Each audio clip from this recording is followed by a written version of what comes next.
Silence reigned each evening in the marble lobby of Helixera Therapeutics, broken only by the low hum of biometric doors sliding shut. The mid-sized Swiss biotech had built its headquarters on the lakefront to project serenity. Glass walls, white corridors, orchids perched like punctuation marks. Yet beneath the clean architecture rippled a fierce competition to patent the first non-opioid chronic pain drug, a molecule known in coded memos as HX29. Whoever claimed it would inherit billions. Maxime Fournier, head of data security, felt the pressure in subtle ways. An uptick in phishing attempts, drones hovering beyond permissible airspace, strangers requesting laboratory tours in shaky French. Maxime's childhood love of cryptography had earned him a doctoral thesis on quantum-safe encryption, but Helixer's executives valued him for simpler qualities. Vigilance, discretion, a capacity to sit through meetings without revealing how often he distrusted everyone in them. Among the scientists, none shone brighter than Dr. Annika Weiss, a German pharmacologist who kept her hair short and her sentences shorter. She ran the HX29 project with metronomic precision, authorizing access through a tiered server called the Glass Box, a supposedly impregnable vault of genomic data connected only by one fiber line to Maxime's monitoring suite. Annika and Maxime respected each other without warmth, like neighboring chess grandmasters aware every move would be studied for advantage. The disturbance began on a rainy Thursday when Maxime's anomaly dashboard logged a 417 millisecond lag in the Glassbox's handshake protocol. A hiccup that brief could have been benign, but the timestamp matched the exact moment Annika's keycard opened her lab. Maxime phoned her. "All readings stable," she answered, annoyance tinting the words. He let it drop but initiated deeper packet inspection, feeding mirrored traffic into an offline analyzer named Rousseau. Rousseau confirmed a curiosity: 4 kilobytes of outbound data disguised as printer packets, too small to be the drug's full formula, but perhaps a foothold. That night Maxime walked along the quay, rain flicking off his trench coat, rehearsing possibilities. Corporate espionage was common in Zurich's financial district, less so in buttoned-up Geneva. Yet Helixer's valuation had drawn suitors from Boston, Shanghai, and Abu Dhabi, each desperate for a piece of HX29. If data were leaking, it would not leave in obvious torrents. It would seep, packet by packet, until the vault sat empty and no alarms had ever sounded. The next morning a second anomaly appeared, insignificant alone but identical in signature. Maxime confronted Annika in her lab, shelves gleaming with beakers of pale blue solution. "The network shows micro-exfiltration from your terminal," he said quietly. She stiffened, replying that her team printed histology images overnight. Any flagged packets were likely harmless. Her tone implied the subject was closed. Maxime noticed a faint tremor in her right hand as she adjusted her safety goggles. It might have been anger or fear or simply too much coffee. He left without further challenge, but the tremor clung to his memory. That weekend he traced internal phone logs and uncovered late-night calls from Annika's office to a prepaid number registered in Liechtenstein, a jurisdiction fond of secrecy. Maxime submitted a confidential report to CEO Katerina Dufour, urging permission to surveil Annika's workstation. Katerina, ever cautious of scandal, refused outright. "If we accuse our lead scientist without proof, we implode from within," she warned. Maxime understood the politics. Investors worshipped Annika's brilliance. Still, he could not ignore the evidence. So he sought a quieter route, observing without accusing. On Monday he upgraded the building's HVAC sensors, officially to monitor energy usage, unofficially to triangulate Bluetooth beacons. The data placed Annika in the server room twice after midnight, her presence masked by a generic maintenance badge. Each visit coincided with another 4 kilobyte leak. Maxime's pulse quickened. The pattern was now mathematically undeniable. He confronted Katerina again, this time armed with graphs and timestamp video stills. The CEO exhaled, defeated, and granted him one night to obtain irrefutable proof. If he failed, the matter would be buried. Geneva's dawn came late in winter. Maxime had until then. He chose simplicity. A honey file named HX29 Protocol RevF seeded with false reaction steps that would catastrophically destabilize any lab that attempted replication. He planted it in the glass box, flagged with innocuous metadata. Then he waited, Rousseau humming like a watchful animal. At 2:11, Anika's badge accessed the server. At 2:12, 12 kilobytes, larger than before, drained toward an IP trace to a hotel 2 kilometers away. Maxime triggered an alert to building security, then sprinted down marble stairs as lights flickered to night mode. They intercepted Anika in the loading dock, lab coat half buttoned over street clothes, a thumb drive clenched in her shaking hand. Her eyes flashed something between defiance and relief. Maxime felt no triumph, only fatigue. When the guards escorted her to a glass conference room, she spoke first. I gave them crumbs. Enough to string them along, not enough to finish the drug. Her voice cracked. My brother's startup is bankrupt. They threatened to litigate him into ruin unless I cooperated. She paused, breathing hard. I thought I could feed them trivia until we filed the patent, then no harm done. Maxime listened, the ethical terrain shifting beneath him. She was saboteur and savior both, betrayer of code and protector of the crown jewel. Yet intent mattered less than consequence. Trust had fissured. By dawn, police arrived with warrants. News of the arrest leaked within hours, shaving 15% off Helixera stock despite the company's statement that HX29 remained secure. Investors rarely differentiate between near miss and calamity. Internal fallout proved harsher. Anika entered a plea arrangement for industrial espionage. Her brother's company folded anyway. Helixera tightened access controls until hallway chatter resembled whispers in a monastery. Maxime, hailed as guardian, felt oddly hollow. Each new security layer he installed reminded him how fragile innovation is when tethered to human need, debt, pride, family, fear. Motives that no firewall can neutralize. Months later, HX29 passed clinical trials and catapulted the firm's valuation. At the celebratory banquet, Katerina toasted, "The fortress that shields our science." Applause echoed off chandeliers, yet Maxime pictured the tiny, nearly invisible packets sliding through the network like stowaway snowflakes. He understood that every fortress is merely a pause between sieges, every cipher a temporary stay against desire. Looking out at the calm black water beyond the ballroom, he wondered which breach would come next, and whether vigilance alone could ever silence the human hunger for shortcuts. Icicles clung to the eaves of the red brick Riverfront Trust building, and the Mississippi below moved as slowly as thickened glass. To commuters crossing the Wabasha Street Bridge each morning, the small wealth management firm looked cozy, almost quaint, a hearth in a city of mirrored towers. Inside, its founder, Eleanor Ellie Whitcomb, cultivated the same warmth. Wool sweaters instead of power suits, fresh scones on the reception desk, a smile so constant it felt stitched in place. Clients, many of them retired teachers and Lutheran pastors, called her our money angel. No one guessed the snowball she had started rolling 15 winters earlier. Ellie's career began humbly, bookkeeping for a parish school, then CPA night classes, then a junior post at a downtown brokerage she found too cutthroat.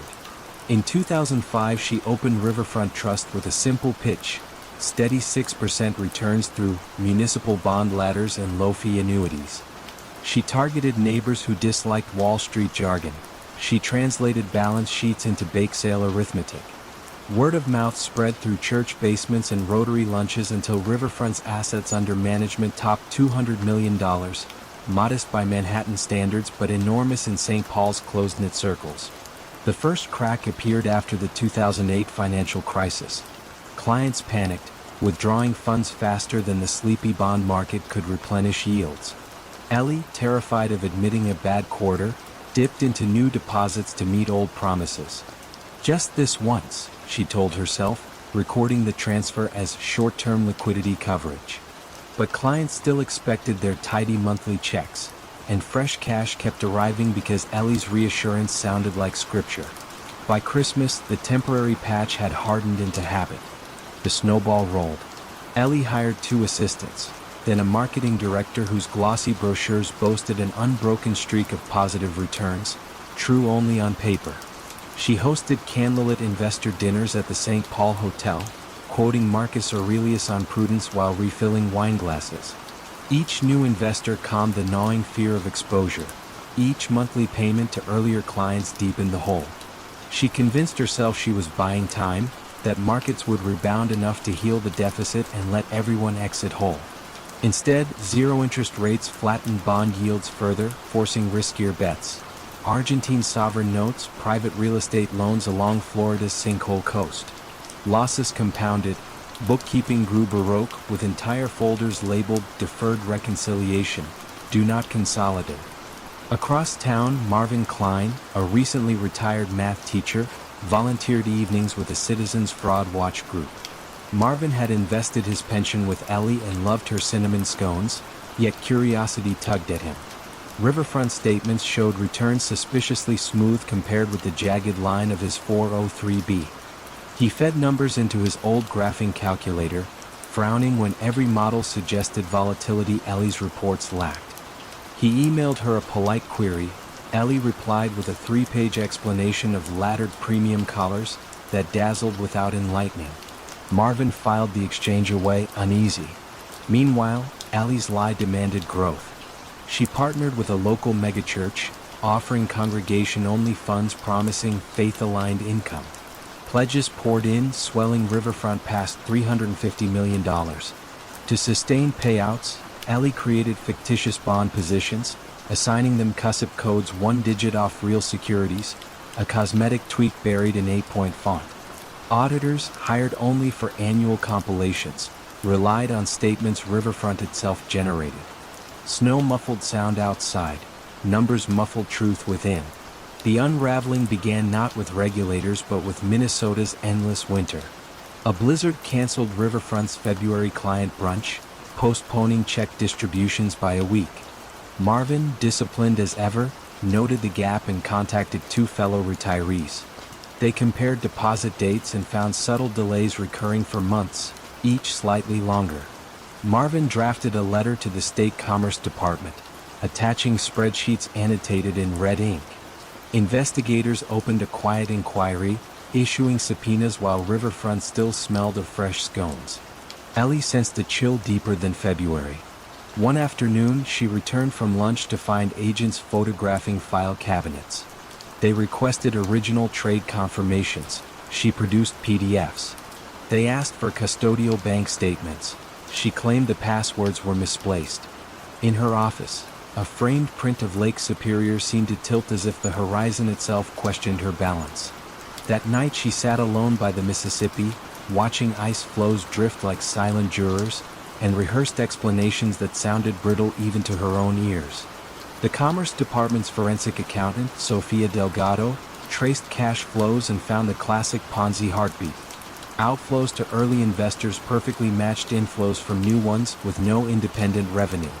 When Sofia confronted Ellie in a sworn interview, Ellie's composure depended on a single sentence. "I always intended to make everyone whole." The words hovered, hollow as a snow-capped shell. Within days, state authorities froze Riverfront's accounts. Federal charges followed: wire fraud, mail fraud, money laundering. News spread through St. Paul like frost racing across a window pane. Parishioners learned their tithes were gone. Retirees canceled spring vacations. The megachurch's building fund collapsed. Reporters camped outside court hearings, filming Ellie in handcuffs, her cardigan buttoned wrong in nervous haste. Some victims refused to condemn her, insisting she must have been misled herself. Others, betrayed, tore up her Christmas cards. Marvin testified, voice trembling but firm, describing how trust can be an equation balanced until one silent variable destroys the proof. Ellie accepted a plea deal: 14 years in federal prison and a restitution order impossible to satisfy. Riverfront's assets covered barely 30 cents on the dollar. An appointed receiver auctioned office furniture. Desks, computers, even the scone recipe typed on floral stationery to scrape together pennies. The red brick building now houses a law firm specializing in elder abuse cases, its windows facing the same river that witnessed Ellie's long deception. Each winter, ice still drifts past Wabasha Street, indifferent to human arithmetic. In letters from prison, Ellie writes that she dreams of opening a bakery when she is released at 67. Marvin, ever the teacher, keeps those letters filed beside court documents, a private curriculum on the dangers of quiet charisma. And in church basements across Minnesota, his fraud watch seminars end with a single slide. Trust warms the world, but even snowballs grow dangerous when rolled too far downhill. Dawn slipped across Paris in pale ribbons of light, catching the mirrored skin of Société Générale's towers in La Défense. Inside the bank's sprawling trading floor, monitors glowed like a constellation, each flicker translating into millions of euros. Among the rows of blue-jacketed dealers sat Jerome Kerviel, a quiet Breton with cropped hair, steady eyes, and a reputation for dogged precision. Colleagues called him the back-office kid who cracked the front, a nod to his unlikely ascent from paperwork clerk to equities trader. He seemed grateful, never boastful, exactly the sort of man risk managers trusted to follow rules. Trust, of course, can be a hall of mirrors. Kerviel understood the plumbing of the bank systems better than most. After all, he had once reconciled trades rather than placed them. He knew where automated checks left tiny seams, the places auditors glanced but rarely probed. By late 2006 he began slipping through those seams, booking small, unauthorized bets on European stock index futures. When they won, he canceled the fictitious hedge he had filed as camouflage and pocketed the profit for the bank. When they lost, he rolled them forward, layering fresh fabric over the stain. Senior managers noticed only the upside. His desk consistently posted outsized gains during a year when competitors sagged. Every evening, cleaning staff watched him linger long after others logged off. He wasn't merely committed, he was possessed. He built false offsetting trades using counterparties that existed only inside his keyboard, then fed forged confirmations into the settlement system. Because the phony hedges mirrored his real positions in size and tenor, automated reports showed a net exposure near zero. To compliance, Kerviel looked like the paragon of prudence. The profits snowballed, and each success coaxed him to double down. By summer 2007, his true exposure hovered near 30 billion euros, roughly the GDP of a small nation, yet the official books still read flat. Only a handful of close friends sensed anything unusual. His sudden taste for expensive Bordeaux, the way he joked about dancing with the tornado. Still, his apartment remained modest, his manner shy. He told himself he wasn't stealing. He was outsmarting a bloated system and earning the firm a fortune. Ambition blurred neatly into rationalization. In August, storm clouds gathered over Wall Street as subprime tremors rattled global markets. Volatility spiked, but Kerviel held his course, convinced he could surf the chaos. His unseen portfolio now edged past 40 billion euros, 4 times the bank's authorized risk limit for the entire equities division. Each morning he forged new counter trades to keep the illusion alive. Computer alarms rang in back-office cubicles, only to be silenced by his carefully edited explanations. A miskeyed trade, a test entry, a deal awaiting confirmation. The clerks, swamped and under pressure, shrugged and moved on. Then came January 18, 2008. A mid-level risk controller named Marianne Chenier noticed a glaring oddity. Kerviel had booked a massive hedge with Deutsche Bank over a holiday weekend when German markets were closed. She picked up the phone. Deutsche Bank's middle office had no record of such a trade. Chenier escalated the finding. Emails flew up the chain. By that evening, compliance officers encircled Kerviel's desk like surgeons around a patient whose pulse had flatlined. He didn't flee. Instead, he answered calmly, offering thick binders of printed confirmations. A closer look showed doctored logos, mismatched fonts, dates that bent the calendar. One manager whispered an expletive. Another stared at the ceiling as if searching for a trapdoor. Within hours, executives realized the bank sat on secret positions totaling 50 billion euros, more than its entire market capitalization. Unwinding them would batter already fragile markets. Hesitation, however, meant annihilation. The following Monday, while most of France savored morning espresso, Société Générale began dumping futures into a falling market, desperate to flatten exposure before word leaked. Screens bled red. Global indices fell so sharply that pundits initially blamed a phantom U.S. recession rumor. By Wednesday, the bank had crystallized a €4.9 billion loss, the largest rogue trading hit in history. Only then did management go public, framing Kerviel as a lone wolf who used cunning and deceit to elude all controls. Analysts gasped, shareholders raged, politicians convened emergency hearings. Kerviel retreated to his mother's house in Pont-à-l'Abbé, where reporters camped on the damp roadside. He paced the living room parquet, phone buzzing with calls from lawyers offering salvation. Friends urged him to vanish across a border, but he felt oddly relieved, as if an iron mask had slipped away. 3 days later he took a train to Paris and surrendered, walking past camera flashes with the weary posture of someone returning borrowed time. Interrogations stretched deep into the night. Investigators asked why he hadn't enriched himself. Apart from a few lavish dinners and a second-hand Audi, his bank account was ordinary. Kerviel spoke of playing the game, of proving that control frameworks were paper shields. Some heard contrition, others heard arrogance. Either way, the fallout spread. Bonuses were clawed back, regulators rewrote rulebooks, and the bank sold prized assets to plug the crater in its balance sheet. In court, prosecutors painted him as a sorcerer of spreadsheets, reckless and narcissistic. Defense attorneys depicted a culture intoxicated by profit, happy to applaud miracles until the curtain snagged.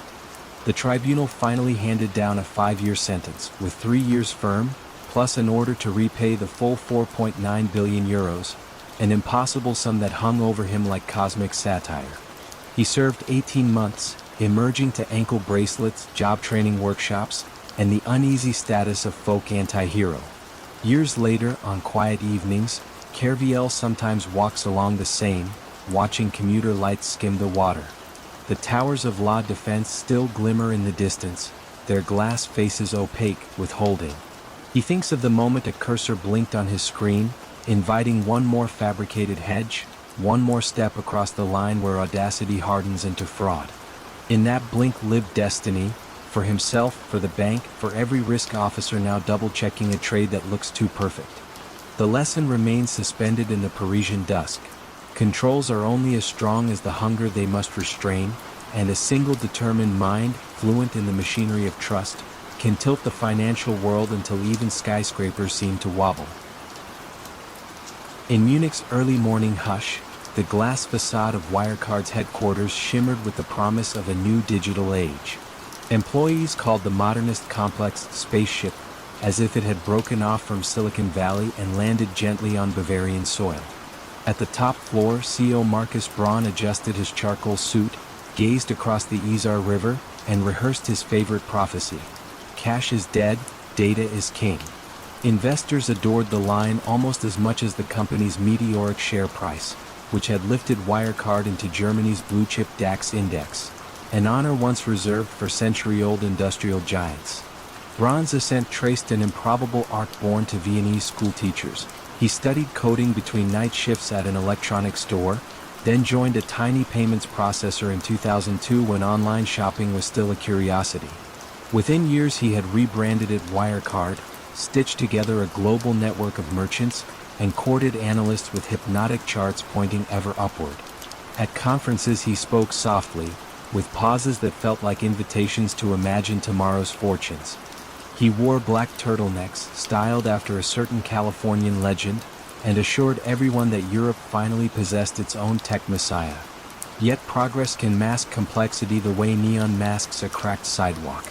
To handle transactions in Southeast Asia and the Gulf, Wirecard relied on third-party acquirers, obscure middlemen who supposedly processed credit card payments on the firm's behalf. Their revenues accounted for an outsized slice of profit, but the entities lived in jurisdictions where regulation breathed lightly. When skeptical analysts requested audited statements, investor relations staff produced slick decks instead, filled with futuristic buzzwords: tokenization, omni-channel, frictionless flow. The seams disappeared beneath the sparkle. Among the dazzled stood Jan Marsalek, Wirecard's chief operating officer. Tall, urbane, fluent in Russian and Mandarin, he cultivated the air of a cosmopolitan fixer. Rumors swirled that he traveled with multiple passports and once helicoptered to Libya for a private security demonstration. He assured colleagues that regulators, auditors, even foreign intelligence services respected his discretion. Staff half-joked that if Marcus Braun was the brain, Marsalek was the invisible hand. In April 2018, a lone journalist at the Financial Times, Dan McCrum, received an encrypted email from Manila. The sender claimed to have proof that Wirecard's Asian business was an illusion: forged contracts, duplicated invoices, backdated receipts. McCrum had chased corporate mirages before, but Germany's proud tech champion seemed an unlikely mirage. Still, he booked a flight, trading London drizzle for Manila humidity. In a windowless office above a karaoke bar, he met a nervous accountant clutching photocopies stamped with Wirecard logos slightly askew. The numbers told a strange story: merchant IDs repeating across supposedly unrelated clients, fees calculated out to the fourth decimal place. Too perfect, too symmetrical. McCrum's first article landed like a pebble in a fountain: mild ripples, then silence. Braun dismissed it as false, misleading, defamatory, hinting at short-seller conspiracies. Wirecard hired private detectives to shadow the reporter's sources. One whistleblower found a SUV idling outside her condominium every night for a month. Investors, calmed by Braun's serene interviews on Deutsche Welle, sent the stock climbing again. In a televised panel, he smiled gently and said, "We focus on innovation, not noise." But noise, when repeated, can become music. Over the next year, McCrum published more pieces: internal emails discussing round-tripping of funds, spreadsheets where revenue grew in neat diagonals, like a child's multiplication table. KPMG, brought in for an independent review, struggled to verify whether 1.9 billion euros, nearly a quarter of Wirecard's balance sheet, actually sat in Philippine trust accounts. Each time auditors requested confirmation, local bankers postponed meetings or faxed blurry statements. Marsalek assured them cultural misunderstandings were to blame. "Island time," he quipped with a grin. By June 2020, the dam buckled. Ernst & Young refused to sign Wirecard's annual report, citing the missing 1.9 billion euros. The figure was more than a gap. It was a chasm threatening to swallow years of credibility. Braun convened an emergency call at 3 a.m., voice thin, instructing deputies to locate the funds by dawn. Marsalek phoned Manila repeatedly, then vanished from the video conference, his camera blinking out like a dying star. On June 18, Braun walked into a press briefing under fluorescent lights that flattened every contour of his carefully curated mystique. He admitted the cash may not exist. Reporters sat stunned. One dropped a pen that clattered across the tiles, the sound echoing like a verdict. Wirecard's share price crashed 70% in 2 hours. Pension funds across Europe watched decades of patient savings evaporate before lunch break. 3 days later, Braun surrendered to Munich police, expression blank, as if still processing a bug in the code of reality. Marsalek, however, boarded a private jet from Klagenfurt, Austria, under a borrowed identity. Flight records ended in Minsk. From there, whispers placed him at a dacha outside Moscow, guarded by men who never removed sunglasses even at dusk. Back in Munich, administrators rifled through server rooms that smelled of dust and ozone. They found hard drives encrypted with phrases from Doom. They found marketing posters celebrating trust at scale. They did not find 1.9 billion euros. Wirecard collapsed into insolvency, the first DAX company ever to do so, leaving 5,000 employees adrift and regulators red-faced. The German financial watchdog, BaFin, admitted it had spent more time investigating short sellers than inspecting Wirecard's books. During court hearings, Braun spoke softly of unfortunate dependencies and actions taken without his knowledge. Prosecutors displayed emails where he thanked Marsalek for maintaining the Asian narrative. Today, the spaceship building stands half-lit, its lobby ferns browning under neglected LEDs. Tour guides of Munich's tech district sometimes pause outside, telling visitors how Europe's brightest star winked out overnight. They mention a line auditors now quote like scripture: "If you cannot touch the cash, assume it is smoke." Some evenings, Dan McCrum looks at the skyline from his London flat, the twilight reflecting off shard glass, and wonders where Marsalek hides. Perhaps the fugitive still pitches grand ideas to shadowy patrons, selling illusions woven from confidence and void. For in the realm of digital finance, trust is both the currency and the con. The lesson lingers in Bavaria's crisp air. Numbers, however polished, derive their power from belief.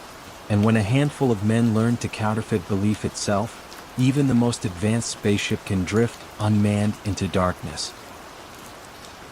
The skyscraper's glass facade glittered over downtown Houston like a promise made in sunlight. Inside, the company that occupied the uppermost floors projected the same dazzling confidence. Traders in starched shirts shouted into headsets, analysts pored over spreadsheets that glowed with improbable growth, and visitors found themselves ushered through halls where abstract art met Texas swagger. At the apex of this hive stood Chief Financial Officer Martin Kessler, a man whose cobalt blue ties rivaled the sky beyond his office window. No one in the building, not even the board, suspected that Martin's genius lay not in numbers alone, but in the precise art of hiding them.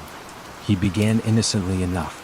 When natural gas prices dipped one spring, Martin created a special-purpose vehicle, a shell company technically independent, but tethered to the firm by invisible threads of debt.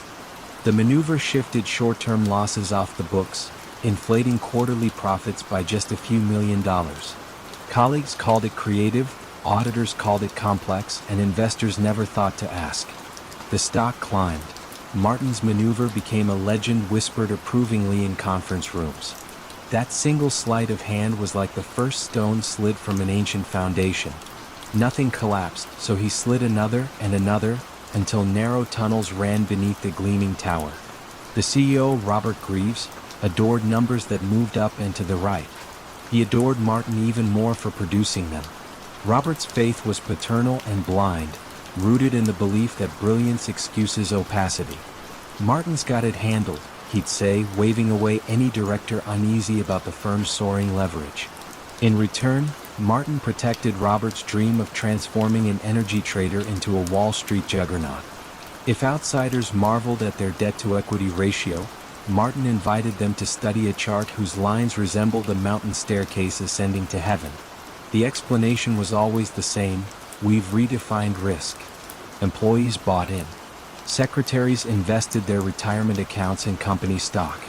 Young managers took out mortgages on the assumption that the share price would rise forever. Even rival firms conceded the company possessed an almost mystical mastery of volatility. Newspapers ran profiles of Martin describing him as a wizard with derivatives, though no article explained exactly how his structures worked. The details were too dense, the returns too dazzling. Journalists didn't push because markets didn't punish. The tower became a shrine to perpetual motion, each quarter's profit fueled by the next quarter's expectation. Yet inside Martin's spreadsheets, reality wept for attention. The special-purpose vehicles had multiplied like cells. Some sat in the Cayman Islands, others in Delaware, each holding debt disguised as revenue, losses labeled as regulatory offsets, and liabilities offset by assets whose value fizzed away the moment you touched them. Occasionally a junior accountant noticed an imbalance and emailed a question. Martin's responses were generous with polysyllables: synthetic securitization, mark to model, and barren of clarity. The accountant learned to stop asking. When the energy market convulsed after a string of pipeline mishaps, the firm's trading desk suffered a $100 million hit overnight. Martin slid the loss into a vehicle called Sierra 8, financed it with a promise of future profits, and watched the share price rebound within days. But the patch frayed quickly. Sierra 8 needed real cash to service its debt, and that cash no longer existed. The next quarter, a second loss followed, then a third. Each hold demanded a larger patch until the patches themselves outweighed the original fabric. Outside analysts sensed static on the line.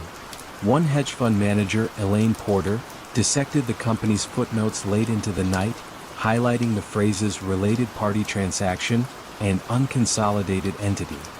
Elaine's fund took a small short position, then a larger one.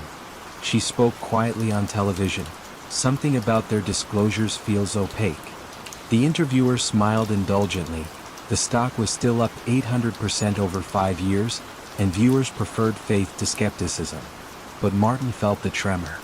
In staff meetings, his calm grew brittle.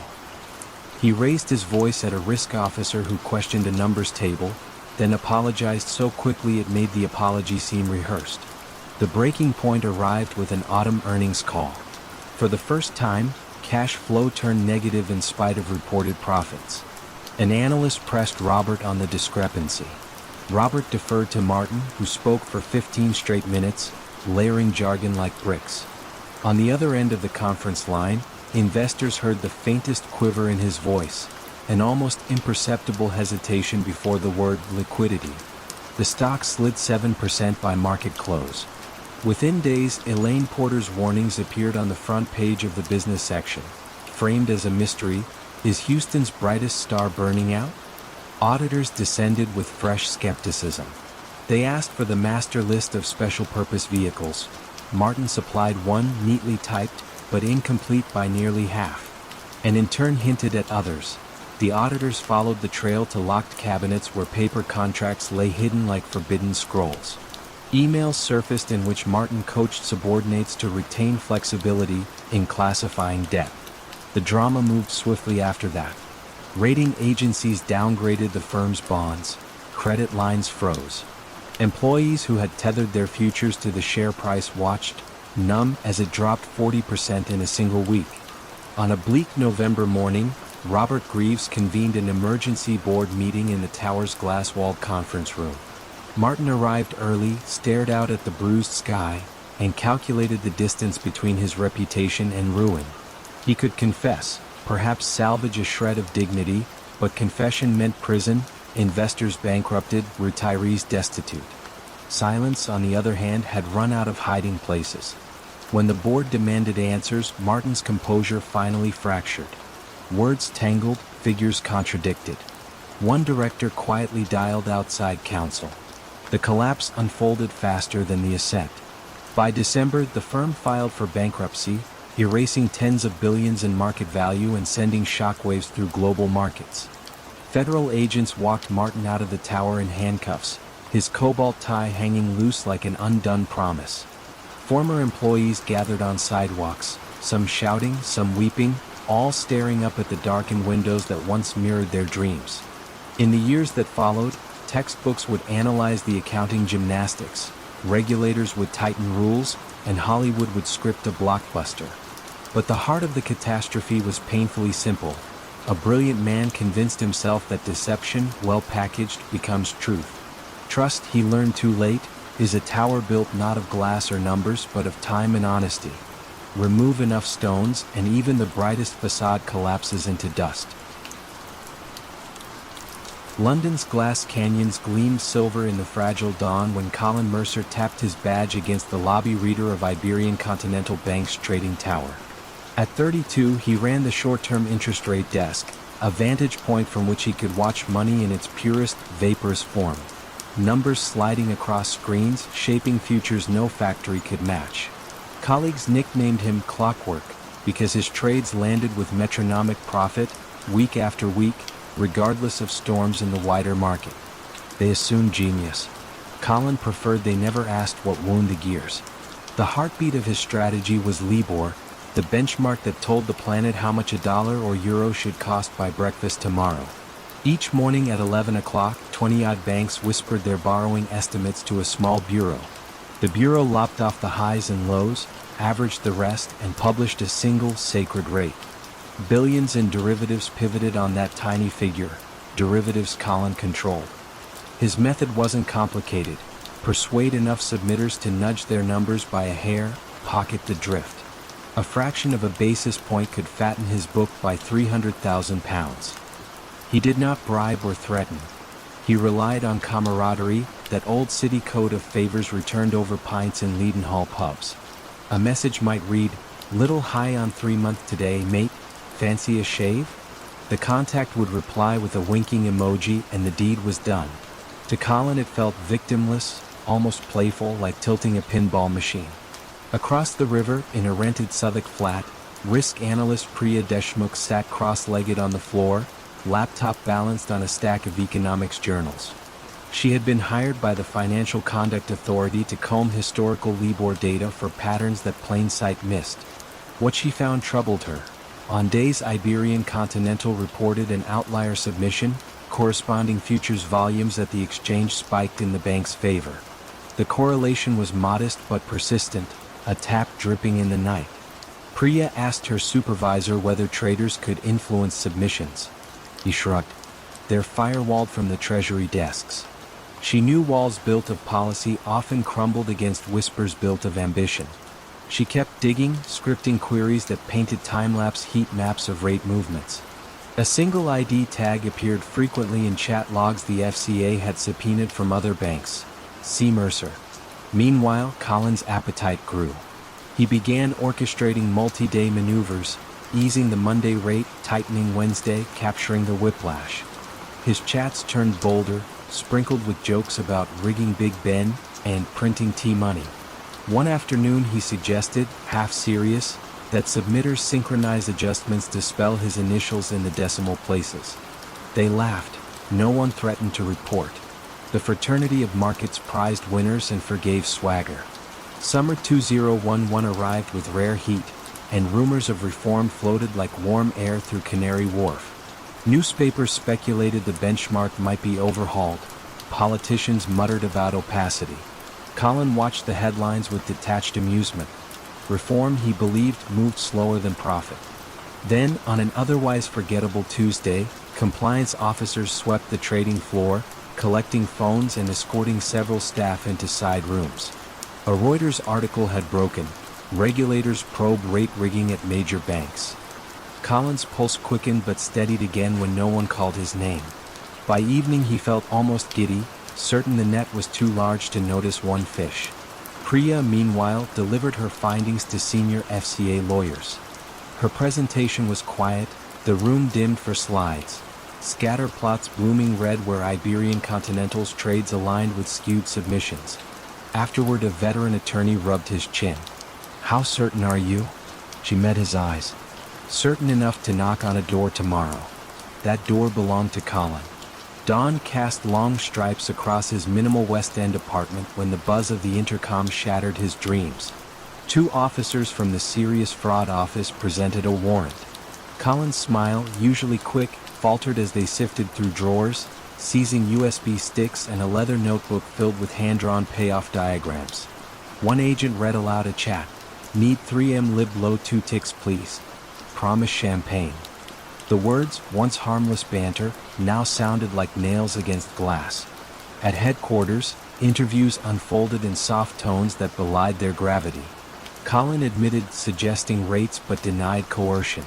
"Everyone did it," he insisted, a phrase that tasted flimsier each time it left his mouth. Prosecutors, armed with Priya's correlation matrices, pressed harder. They displayed emails from smaller banks thanking him for profitable tips, evidence of quid pro quo that shaded friendly nudges into conspiracy. News desks lit up with the phrase LIBOR scandal, and the public learned with indignation how their mortgages and student loans linked to a rate steered by private banter. Iberian Continental suspended Colin, then dismissed him when documents showed his desk earned £44 million in 2 years. Money now labeled tainted. Shareholders filed suits. Lawmakers convened hearings. Trust, that invisible lubricant, leaked into headlines. Colin pled guilty in exchange for a reduced sentence, trading liberty for candor. In court he looked smaller than the tailored suits he once favored, shoulders rounded, gaze fixed on the polished wood of the dock. The judge called the crime a subtle corrosion of faith in the financial system, sentencing him to 11 years. Gasps swept the gallery, some bankers blanched, imagining themselves in his chair. Priya watched coverage on her flat's flickering television. She felt no triumph, only the hush that follows a storm, the uneasy knowledge that a benchmark rebuilt today could be bent again tomorrow by hands not yet scrutinized. She turned off the set and opened a window. Evening air drifted in, carrying the faint clang of St. Paul's bells. Time, she thought, keeps perfect rhythm even when markets do not. Months later, LIBOR's governance was overhauled. submissions anchored to real transactions, audits tightened, transparency pledged. Yet in conference bars, traders still joked about the old days, when rates moved like marionettes. Collins' name surfaced less often, already half mythical, a cautionary tale told with a shrug. Each weekday at 11 o'clock, a new benchmark now flashes across terminals. Priya, promoted to lead analyst, glances at the figure, then at a line of code she wrote to flag anomalies. Somewhere, gears still turn, but the room is quieter, the tick of the clock more honest, for now. Elliot Grant arrived at Larchmont Securities 2 minutes before dawn, as the Thames still reflected the city's sodium glow. Newly hired as a junior analyst, he felt equal parts awe and dread while ascending the empty escalators of Canary Wharf. Larchmont's trading floor, 3 stories of glass, screens and murmured forecasts, was whispered about in business schools as the place where fortunes appeared out of thin air. What no brochure mentioned was that the firm's real engine worked after sunset, in hushed phone calls and coded texts that never grazed a Bloomberg terminal. At the center of that undercurrent stood Victoria Havers, head of European mergers.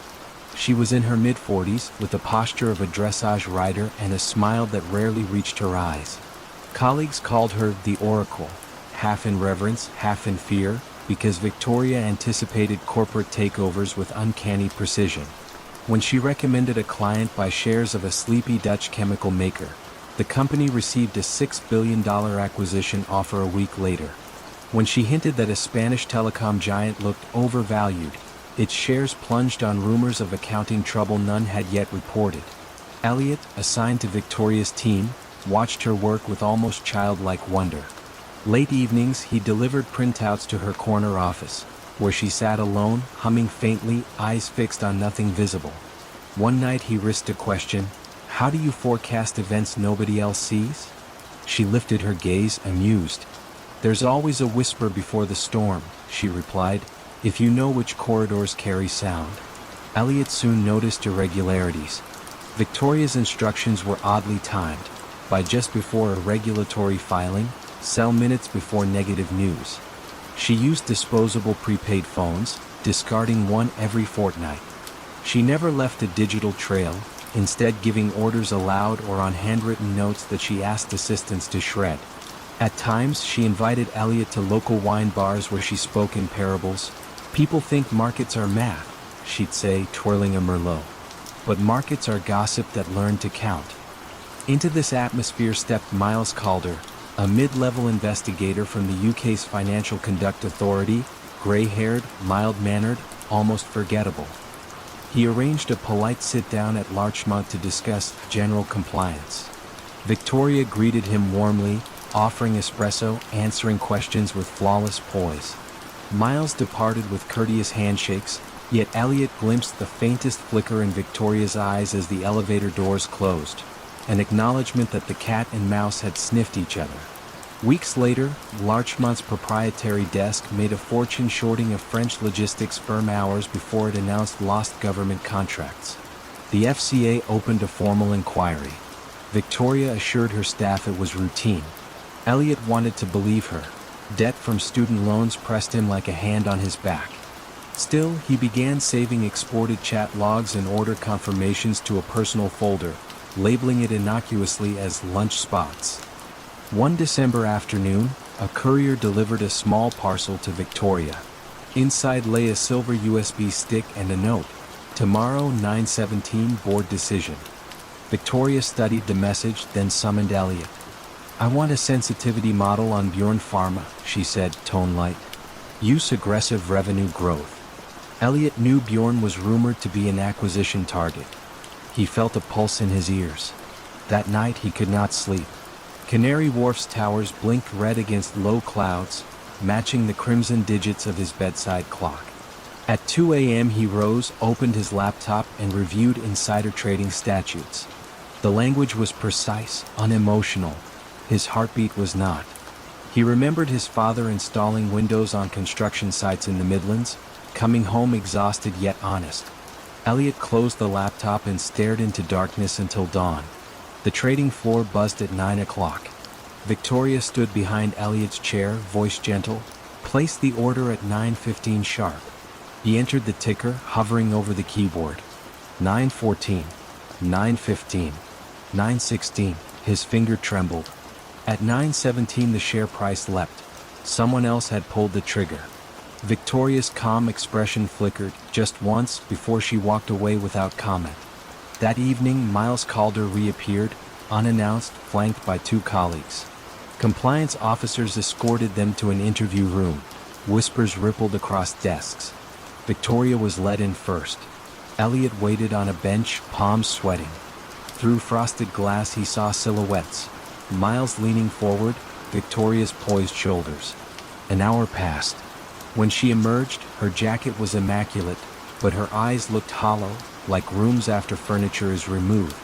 She nodded at Elliot almost kindly, then left with the investigators. The firm suspended trading in Bjorn Pharma positions. The FCA froze related accounts.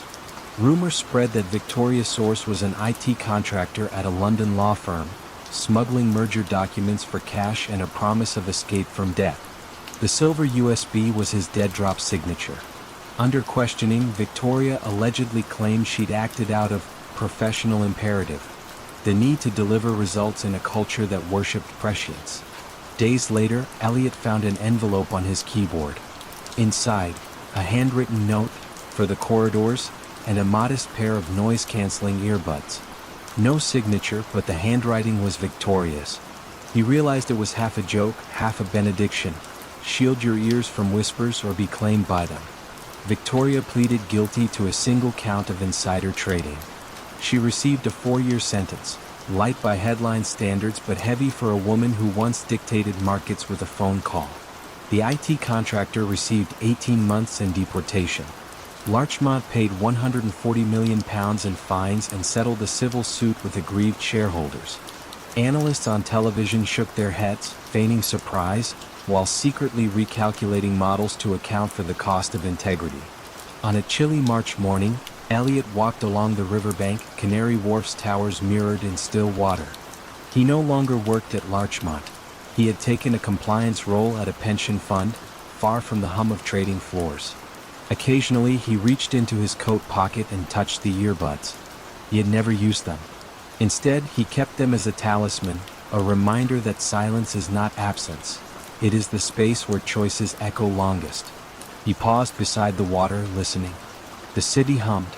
Buses, footsteps, distant sirens. Somewhere, corridors still carried whispers. Elliot exhaled, turned away from the glass skyline, and followed a quieter path toward the morning light, where rumors held less power and numbers, perhaps, could breathe the rare air of truth.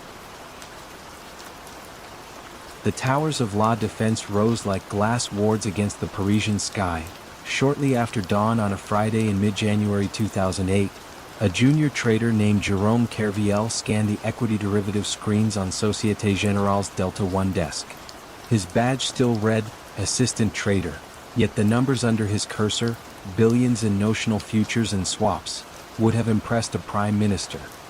He inhaled, flexed his fingers, and nudged another order toward Eurex. The click was soft, almost apologetic, but the position it birthed swelled the bank's hidden exposure to a sum larger than the French defense budget. Kerviel came from Pont-à-l'Abbé, a Breton town of fish markets and stone churches, light years from the grandes écoles that fed Parisian finance. He carried that outsider status the way other men carried heirloom watches, consulting it whenever promotion lists appeared. His superiors, eager for profit yet skittish about risk, had given him narrow authority to hedge client flow. Kerviel interpreted hedging as a stage and secrecy as a spotlight. Each afternoon, after supervisors drifted to strategy meetings, he unwound genuine client trades, then rebuilt them. Same product codes, new directional bets, layering forged emails to suggest offsetting positions in foreign accounts. Compliance software nodded at the phony symmetry and dozed again. Across the floor, risk controller Claire Duddle noticed a quirk. Kerviel's VAR, value at risk, printout spiked briefly at closing bell, then receded by breakfast as if the night had eaten the danger. She logged a ticket, but her manager, Daniel Sicard, shrugged. End-of-day glitch, he muttered. The phrase joined a small cemetery of overlooked anomalies. Odd timestamps, mirror trades always settling at zero, counterparty IDs that traced back to nowhere. Each flag fell because the trader in question generated steady, low-volatility earnings, perfectly aligned with the bank's year-end bonus pool. The Saturday before Epiphany, Kerviel rode the RER from Versailles to the 8th floor offices, circumventing weekend security with a borrowed pass. He cancelled phantom hedges, freeing margin, then stacked new bets on the DAX and Eurostoxx indexes. The accumulated exposure now hovered near 50 billion, roughly Société Générale's own market capitalization. He texted a friend from university, "Big week coming." The friend replied with a champagne emoji. Kerviel pocketed the phone without answering. Markets opened jittery on Monday, rattled by rumors of American subprime contagion. Futures in Frankfurt sagged, and Kerviel's massive bullish book sank with them. By Tuesday night the hidden loss crept past 1.4 billion. Panic edged his vision, but ambition pushed harder. He doubled down, purchasing additional futures as if courage alone could reverse continental sentiment. Screens glowed red, then purple. He added more forged emails, more fictitious hedges, turning deception into a recursive art. Wednesday morning, risk control audited position limits before the ECB announcement. A deviant figure refused to round down. Claire called Daniel. Daniel phoned the middle office clearing team. Numbers scud back and forth like frantic birds. At 3 p.m. the inquiry reached Jean-Pierre Mustier, head of investment banking. Mustier confronted Kerviel in a glass conference room that overlooked the wintry expanse of the Seine. Kerviel sat straight, palms poised, the cathedral spires of La Madeleine visible beyond the window. When Mustier asked whether the positions were real, the trader released a single exhale, long and uneven, and confessed. No outburst followed, just the sterile hum of fluorescent bulbs. A rogue position of 49.9 billion lay coiled inside the bank's books, large enough to rattle the Eurozone if mishandled. That night, Société Générale's crisis team assembled in a basement war room painted an optimistic shade of blue. They chose the bluntest remedy: unwind everything before word leaked. Starting pre-dawn Thursday, execution desks sold DAX and Eurostoxx futures in tranches so colossal they shaved entire percentage points off the benchmarks.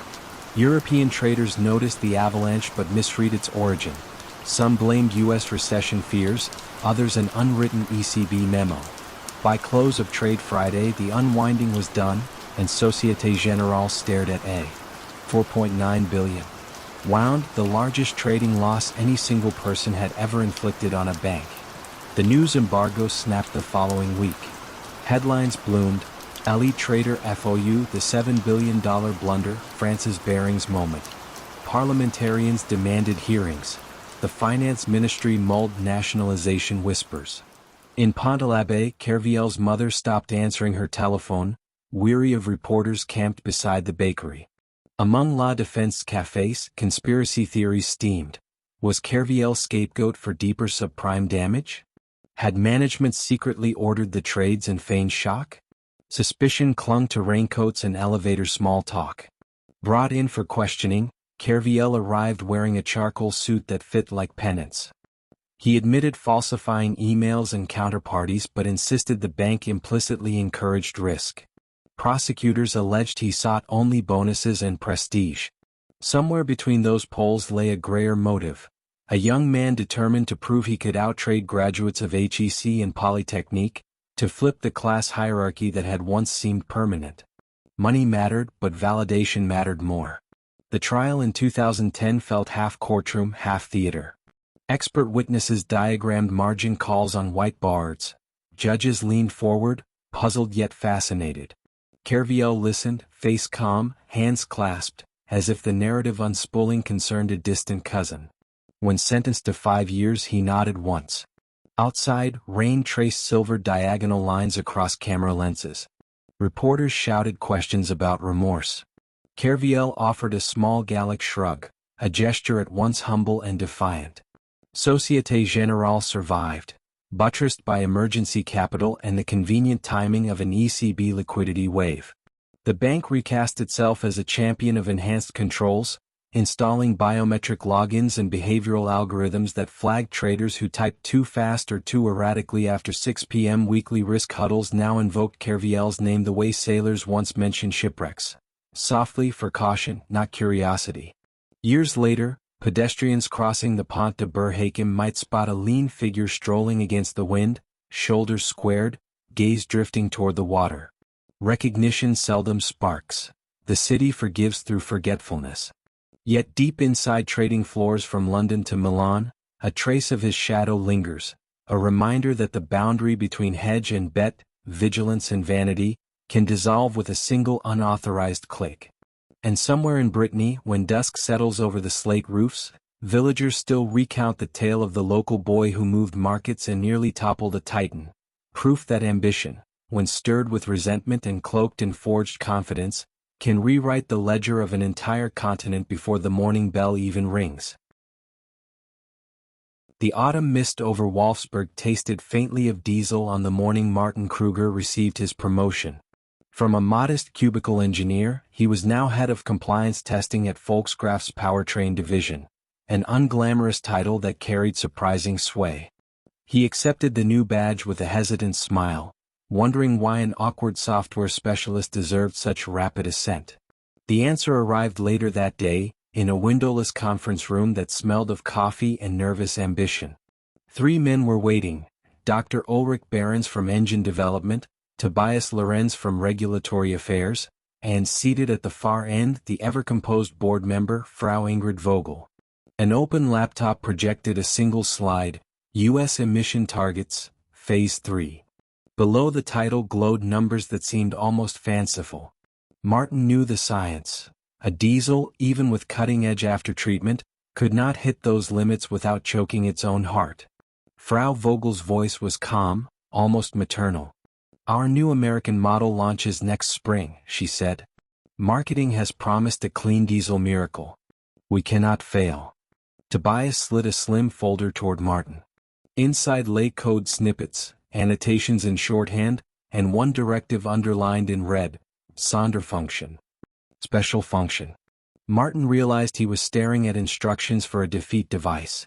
Software that would detect laboratory testing cycles and briefly scrub the exhaust, then revert to high-performance, high-pollution mode on the open road. The room fell silent, as if each attendee were listening to the faint hiss of ethical pressure escaping through a vent. Finally Dr. Behrens spoke. "We don't have another option. Hardware fixes would cost €1 billion in 2 years." Martin felt his chest tighten, but he heard himself murmur, "I'll look into it." The meeting adjourned. A promotion, he understood, could be a velvet shackle. Weeks slid by in a haze of code reviews and clandestine evenings. Martin recruited 2 young programmers, Stefan and Layla, telling them only that the project was confidential efficiency optimization. They worked in an isolated lab nicknamed the Aquarium, because its glass walls allowed supervisors to peer inside without hearing a word. Martin installed sound-masking speakers that played soft rainfall, a lullaby against stray questions. The algorithm was elegant: monitor steering wheel angle, barometric pressure, vehicle speed, and test cell temperature. If all matched the predictable pattern of an official emissions cycle, the engine eased back, injecting extra urea, lowering combustion, purring like a saint. On real roads, where drivers turned, braked, climbed hills, the software relaxed, restoring torque and sacrificing cleanliness. The programmers were proud of the precision. Martin felt none of their pride, only a dull throb behind his eyes. Launch day arrived in San Francisco beneath a cloudless sky. Television reporters admired the European sedans parked along the Embarcadero. "Green performance," one anchor gushed. Test drives impressed journalists. Torque came smooth as silk, and the tailpipes glowed with metaphorical halos. Sales climbed. Billboard slogans declared, "Pure power, pure air." Yet across the bay, at the small, grant-funded International Council for Clean Transportation, analyst Emma Wade studied discrepancies. Roadside pollution sensors registered spikes whenever fleets of the new Volkskrafts roamed nearby. In the lab, the same engines passed with honors. Emma, patient as migrating fog, collected data for months, then partnered with West Virginia University's portable testing team. They strapped emissions equipment onto 3 Volkskraft cars and drove from Los Angeles to Seattle, filling logbooks with concentration so high they sometimes tripped alarms. Volkskraft remained serene, sponsoring jazz festivals and releasing ads of children drawing pictures on unsoiled sidewalks.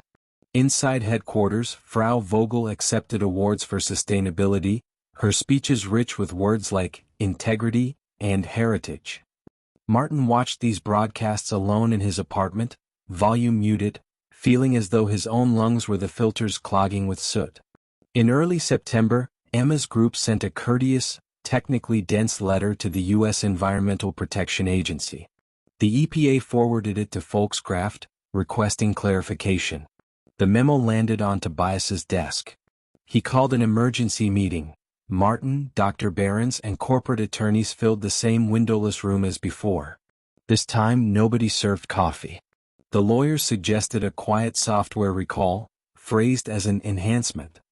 Tobias argued for delay, perhaps blaming rogue suppliers. Martin listened, palms sweating. He finally spoke. They have on-road data. It's irrefutable. Dr. Behrens glared as if betrayal had seated itself at the table. Frau Vogel arrived late, reviewed the slides and closed her eyes a moment, as if mourning a lost friend. Then she ordered full cooperation, but only once every strategic option had been assessed. Cooperation proved futile. In a fluorescent EPA office outside Washington, investigators unpacked millions of lines of code, their analysis converging on Sonder function. Public notice followed. News tickers around the world flashed, diesel deception. Markets panicked. Volkskraft shares fell like loosened bolts. Customers felt duped, regulators furious, rival automakers quietly delighted. When German prosecutors opened a criminal probe, Martin was summoned for questioning. He confessed in measured sentences, careful to shield Stefan and Layla, who were still unaware of the device's true purpose. As he exited the gray stone courthouse, reporters crowded him. Camera shutters fluttered. One journalist asked, "Did you think you'd get away with it?" Martin, exhausted, answered with a truth he had avoided, "We wanted success more than we wanted to be right." Frau Vogel resigned, citing health reasons. Dr. Behrens retired, to pursue personal projects. Tobias faced indictments for fraud. Volkskraft earmarked $25 billion for recalls and fines, a sum larger than the GDP of some nations. In dealerships, technicians flashed engine computers with new software that dulled performance and heightened fuel use. Customers grumbled. Lawsuits multiplied like sparks in dry grass. Months later, on a chilly evening, Martin stood on a pedestrian bridge over the Midland Canal. Cargo barges glided below, engines throbbing, their diesel fumes curling into the night. He imagined molecules of nitrogen oxide rising unseen, carrying a whisper of his guilt into the dark. When friends asked what lesson he had learned, he struggled for words. Ambition, he thought, is not evil, it is simply fire. But in sealed rooms with walls built of targets and promises, even a small flame can suffocate the air.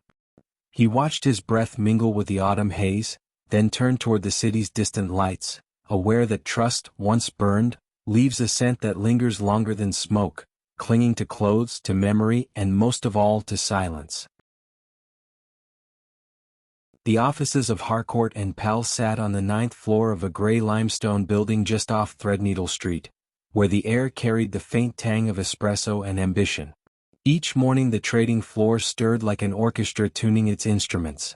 Keyboards clicked, market feeds chirped, and the glow of 20 monitors reflected in restless eyes. At the center of this choreography stood Daniel Barrington, a portfolio manager whose tailored suits and understated gold cufflinks hinted at old money pedigree. Colleagues called him the Whisper, because his voice never rose above a conspiratorial murmur, yet his trades boomed loud enough to make the Financial Times take notes. Daniel's edge appeared almost supernatural. He bought shares of telecom firm Hadrian Wireless 2 days before it announced a lucrative 5G contract, unloaded them hours before a surprise antitrust probe, and repeated the pattern across half a dozen sectors. Junior analysts marveled at his timing, rivals blamed luck. Daniel deflected credit with a modest shrug, muttering something about deep research. In truth, his deepest research involved a mahogany-paneled wine bar near St. Paul's, where he met a man named Oliver Trent. Oliver worked in the corporate advisory wing of the Ministry for Digital Infrastructure. His role granted early access to market-moving policy decisions, spectrum auctions, antitrust investigations, merger approvals. He was paid respectably but not richly, and his marriage to a sculptor living in Camden teetered under London's exorbitant cost of living. When Daniel first approached him, the lure was gentle. "I can translate your information into returns. We both win. We stay quiet." Oliver hesitated, nursing a glass of Rioja while the bar's jazz trio drifted through a rendition of Autumn Leaves. In that soft blue light, the notion of whispered trades felt almost romantic, an affair with risk rather than flesh. The arrangement flourished. Every fortnight Oliver slid policy drafts across the table like secret love letters. Regulatory delays, upcoming 5G spectrum releases, rumored cybersecurity directives. Daniel funneled the intelligence into precisely timed positions. Call options here, short sales there. Each transaction executed through an offshore entity called Arcadian Investments to sever any visible link to Harcourt and Pell. Compliance officers, lulled by Daniel's gentlemanly reputation, rarely probed. The fund's quarterly letters credited nimble sector rotation for a 28% annualized return, drawing fresh capital from pension funds in Scotland, family offices in Geneva, and a university endowment in Massachusetts. Yet every secret breeds entropy. One November morning, Sophie Williams, a junior compliance analyst with a fondness for forensic spreadsheets, noticed an odd pattern. Arcadian Investments trades mirrored Daniel's positions within minutes, sometimes seconds. Arcadian, registered in the Cayman Islands, appeared in no client list and declared no beneficial owner. Sophie drafted an internal memo questioning the relationship, but her manager advised caution. "Barrington is untouchable," he whispered, sliding the memo back across her desk. "Look elsewhere if you want a long career." Still, Sophie saved her findings on a password-protected drive, a small insurance policy against collective denial. Meanwhile, Oliver's appetite grew. The sculptor wife had left, taking half his savings and all of his confidence. To compensate, he demanded a larger cut, 10% of Daniel's gains, wired to a Hong Kong account under the name of a shell company called Chrysalis Arts. Daniel obliged. The trades were too profitable to jeopardize. But a fissure had opened. Oliver now needed proof of the money monthly, and Daniel needed greater secrecy. They shifted meetings from the wine bar to a nondescript hotel lounge near Waterloo, where the bartender never asked names. The trigger came unglamorously, through bad timing rather than bold crime. The ministry prepared to announce a surprise ban on a Chinese telecom supplier, a decision certain to crater the share price of European affiliates. Oliver handed Daniel the document on a USB stick. Daniel shorted 3 target companies, securing positions worth £110 million. Hours before the public press release, a competing fund executed the exact same shorts, slightly earlier with even larger volume. The duplication raised eyebrows at the London Stock Exchange's market surveillance unit, which fed alerts into an algorithm trained to detect correlated trades tied to regulatory events. Arcadian Investments and the rival fund lit up the dashboard like twin flares in a moonless sky. Investigators subpoenaed trade records, and Arcadian's ownership veil proved thinner than Daniel believed. A board clerk in the Cayman Registry, proud of her new digitization system, produced incorporation documents in under an hour, revealing Barrington Capital Holdings as ultimate beneficiary. Sophie's forgotten memo resurfaced when the Financial Conduct Authority raided Harcourt and Pell. Her quiet diligence became a map through the labyrinth. Daniel was summoned to a walnut-paneled conference room where FCA officers in modest suits waited with tape recorders.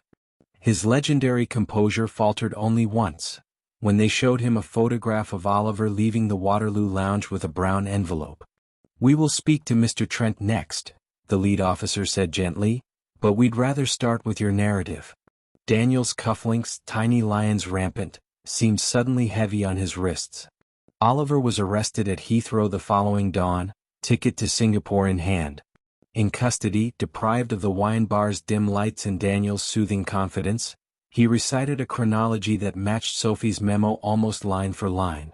The case dominated headlines: City Insider Ring Exposed, From Whisper to Shout, How a Jazz Bar Fueled a £200 million Trade.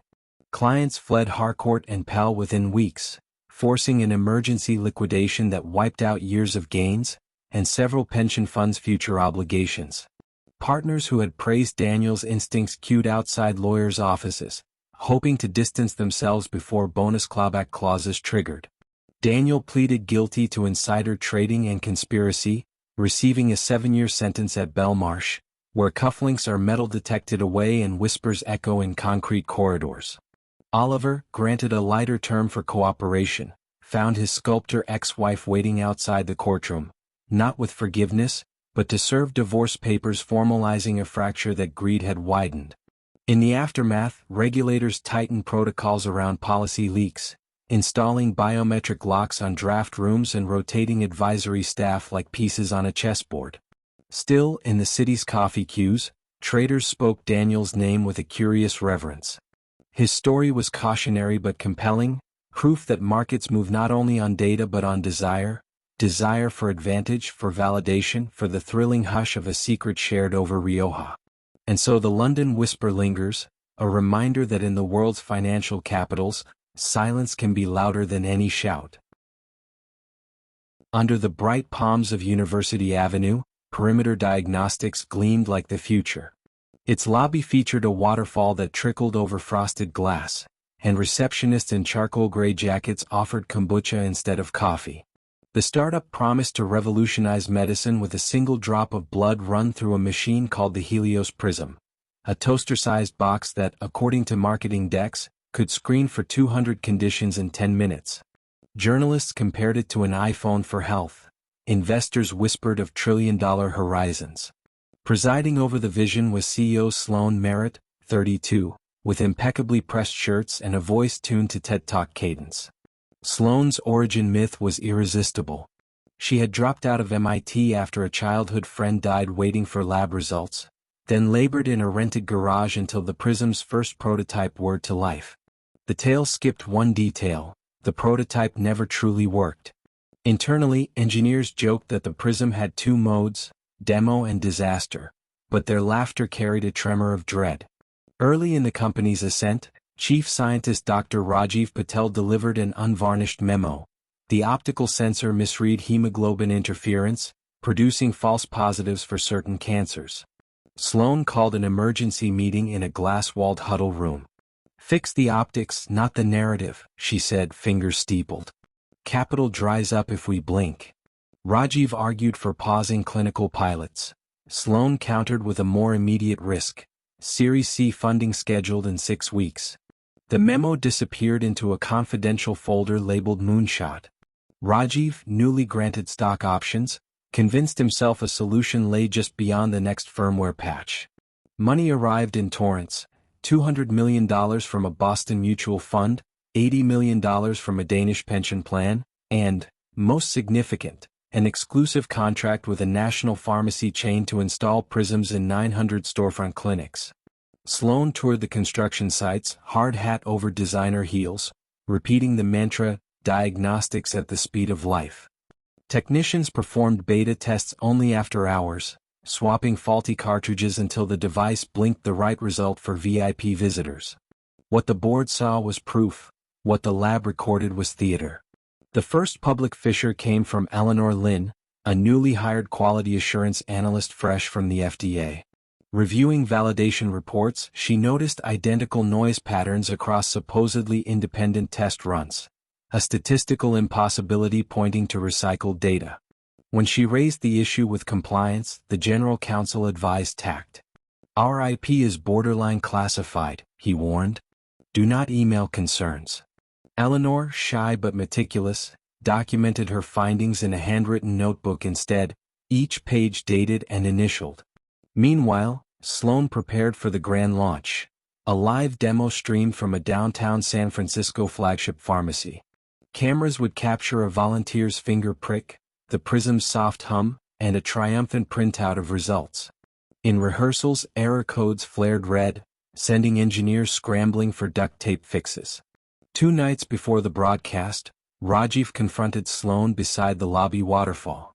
"If the machine stalls on live feed, we're done," he said. Sloan's reply was glacial, "Then make sure it doesn't stall." Pressure calcified into desperation. An engineer rigged a hidden USB drive containing pre-generated results. A lab tech rehearsed the precise timing of swapping cartridges under the camera's blind spot. Eleanor learned of the ruse through hallway gossip and felt her stomach fold. That evening she copied her notebook, sealed the duplicate in an envelope, and slid it under the door of Miles O'Rourke, an investigative reporter she had once met at a Stanford alumni mixer. Launch day dawned crystalline, Bay Area fog obligingly absent. Reporters clustered around the prism like pilgrims at a relic. Sloan narrated each step, voice silk over steel. The volunteer, a smiling pharmacy employee, offered a finger, blood pooled in a micropipette. The cartridge clicked into place. The machine whirred, lights blinking serene teal. 60 seconds felt like 60 years. Finally the printer spat out a page proclaiming all parameters within normal range. Applause erupted, flashbulbs burst, headlines wrote themselves, "Drop of blood, quantum leap." That night Miles O'Rourke published an article titled "Behind the Prism: Data Doubts at Perimeter Diagnostics." He referenced undisclosed memos, recycled lab data, and staff rehearsals for the demo. The piece stopped short of outright fraud accusations, but the insinuations were flammable. Sloan dismissed it as sensational conjecture by a clickbait blogger, yet phones at Perimeter rang nonstop, regulators, partners, jittery investors seeking reassurance. The board convened an emergency session at the Rosewood Hotel in Menlo Park. Sloan arrived armed with glossy slide decks and a rehearsed defense. The article relied on disgruntled ex-employees and misunderstood technicalities. But halfway through her presentation, Rajiv slid a manila folder across the table, raw essay logs contradicting Sloan's claims. His voice trembled as he spoke. "We can't cure diseases by lying about them." Silence followed, broken only by the hum of air conditioning. The chair of the audit committee closed her laptop slowly, as if sealing a crypt. Within 48 hours the pharmacy chain suspended the rollout. The Danish pension fund demanded a forensic audit. The mutual fund dumped its stake, shrinking Perimeter's valuation by 70% overnight. Employees found badge access disabled. Attorneys found document shredders still warm. The SEC arrived with subpoenas. The FDA followed with inspectors. In the chaos, Sloan attempted to rally loyalists, but NDAs crumble under immunity deals. Rajiv, Eleanor, and 3 engineers supplied regulators with chat logs and video of cartridge swaps. The whirlwind they had helped build now fed on confession. Sloan was indicted on counts of wire fraud and conspiracy to defraud investors. During the trial, she maintained that her only crime was optimism ahead of the curve. Jurors watched a replay of the livestream demo alongside outtake footage revealing the hidden USB drive. Conviction was swift, 11 years in federal prison, restitution exceeding any cash she still possessed. As marshals led her away, she passed a hallway monitor replaying her launch day mantra. The screen flickered, then went dark. Perimeter Diagnostics entered bankruptcy. The waterfall in its lobby fell silent, pumps switched off to save power. Former employees scattered to rival labs, CVs scrubbed of the Prism's name. Eleanor joined the FDA as an investigator. At night the empty headquarters reflects the Palo Alto moon, its glass panes mirroring a caution no billboard can convey. In the rush to disrupt, truth is the first valve engineers override, and the last syllable investors hear before silence. The future still beckons, but it now does so through tempered glass, transparent, fragile, and impossible to ignore. A gray October drizzle painted streaks down the windows of 590 Madison Avenue when Raj Rajaratnam arrived for the pre-market call. The founder of the Galleon Group moved with quiet heft, black overcoat, soft leather briefcase, no entourage. At 7:45 a.m. he settled into a trading pod ringed by Bloomberg terminals and greeted half a dozen portfolio managers with a curt nod. Inside Galleon's bullpen, murmurs eclipsed the tickers, Motorola guidance? Intel's inventory? Questions dangled like vines in a jungle thick with rumor. Rajaratnam's voice, low and unhurried, began reading from his notebook, each item introduced with the same modest preface. One of my guys heard, within minutes, by orders rippled across tech names still cloaked in pre-earnings silence. Rajaratnam had built Galleon on 3 convictions. Information is the only raw material that depreciates by the second. Loyalty can be rented with 7-figure bonuses, and friendship, once monetized, becomes a pipeline. He cultivated consultants inside Silicon Valley fabs, Bangalore call centers, and New Jersey accounting suites, paying retainers disguised as research contracts. Their brief was simple: talk early, talk often, talk in code when necessary. Galleon, managing $7 billion, turned those crumbs of future knowledge into bread loaves of alpha that eclipsed competitors by whole percentage points. Across Midtown, on the 23rd floor of Morgan Stanley's headquarters, Anil Kumar refreshed his email, half distracted by the glow of a clandestine BlackBerry pinned beneath his desk. Kumar, a revered McKinsey partner, had once tutored Rajaratnam at Wharton and still addressed him, half-jokingly, as senior class monitor. Every few weeks Kumar forwarded a draft slide deck, pending acquisition synergies, unannounced cost cuts, then erased the sent file and closed his office door. The payments drifted back through a Singapore shell, disguised as business development consulting. Yet the edges of the network frayed where vanity rubbed against protocol. Danielle Cheesy, a brash blonde analyst at Newcastle Funds, boasted after hours that she could read CEOs like open books. She coaxed AMD executives over late-night mojitos, mined them for wafer yields, then passed the figures to Rajaratnam in cryptic midnight voicemails. Her bravado caught the ear of an SEC investigator reviewing suspicious trades around an earnings leak. A parallel FBI team, still smarting from the bare-knuckle lessons of the subprime meltdown, requested a wiretap warrant, rare territory for white-collar cases. Judge Richard Howell signed the order, and on a damp March morning agents clipped listening devices under Cheesy's office desk and inside Rajaratnam's personal line. The recordings began as a faint chorus, rustling papers, keyboard clacks, then sharpened into dialogues of startling candor. "You're good for 1 million shares by close?" Rajaratnam asked one voice. "We'll crush the street," the voice replied. Dates, ticker symbols, even expected cents per share danced across the static. Each word carried the dry crackle of inevitability. Analysts at the Bureau's wire room, more accustomed to mafia slang, listened in baffled silence as billions floated across conversations polite enough for a country club veranda. While tapes stacked up, Galleon's numbers sparkled. The flagship tech fund posted 11% in a quarter where the Nasdaq lay flat. Investors, from Scandinavian pensions to Dallas endowments, applauded Rajaratnam's deep-dive research. He attended benefit galas wearing simple neckties, declining press interviews, cultivating the mystique of a man too focused to boast. Yet inside the firm, a junior trader named Adam Smith, no relation to The Economist, wondered aloud how their entry prices so often coincided with post-closing press releases. His mentor patted his shoulder. "Some people chase news, Adam, we just anticipated." Late summer 2009, the Bureau decided the harvest was ripe. Before dawn on October 16, 20 agents fanned out across Manhattan and the Jersey suburbs, radios hissing under the metallic scent of rain. At Rajaratnam's apartment on Sutton Place, the knock came loud enough to wake the East River gulls. He answered in a t-shirt emblazoned with a Sri Lankan cricket logo, eyes clear, as though he had expected punctual visitors. Handcuffs clicked, the hallway flashed with camera bulbs, a neighbor's Yorkshire Terrier barked useless protests.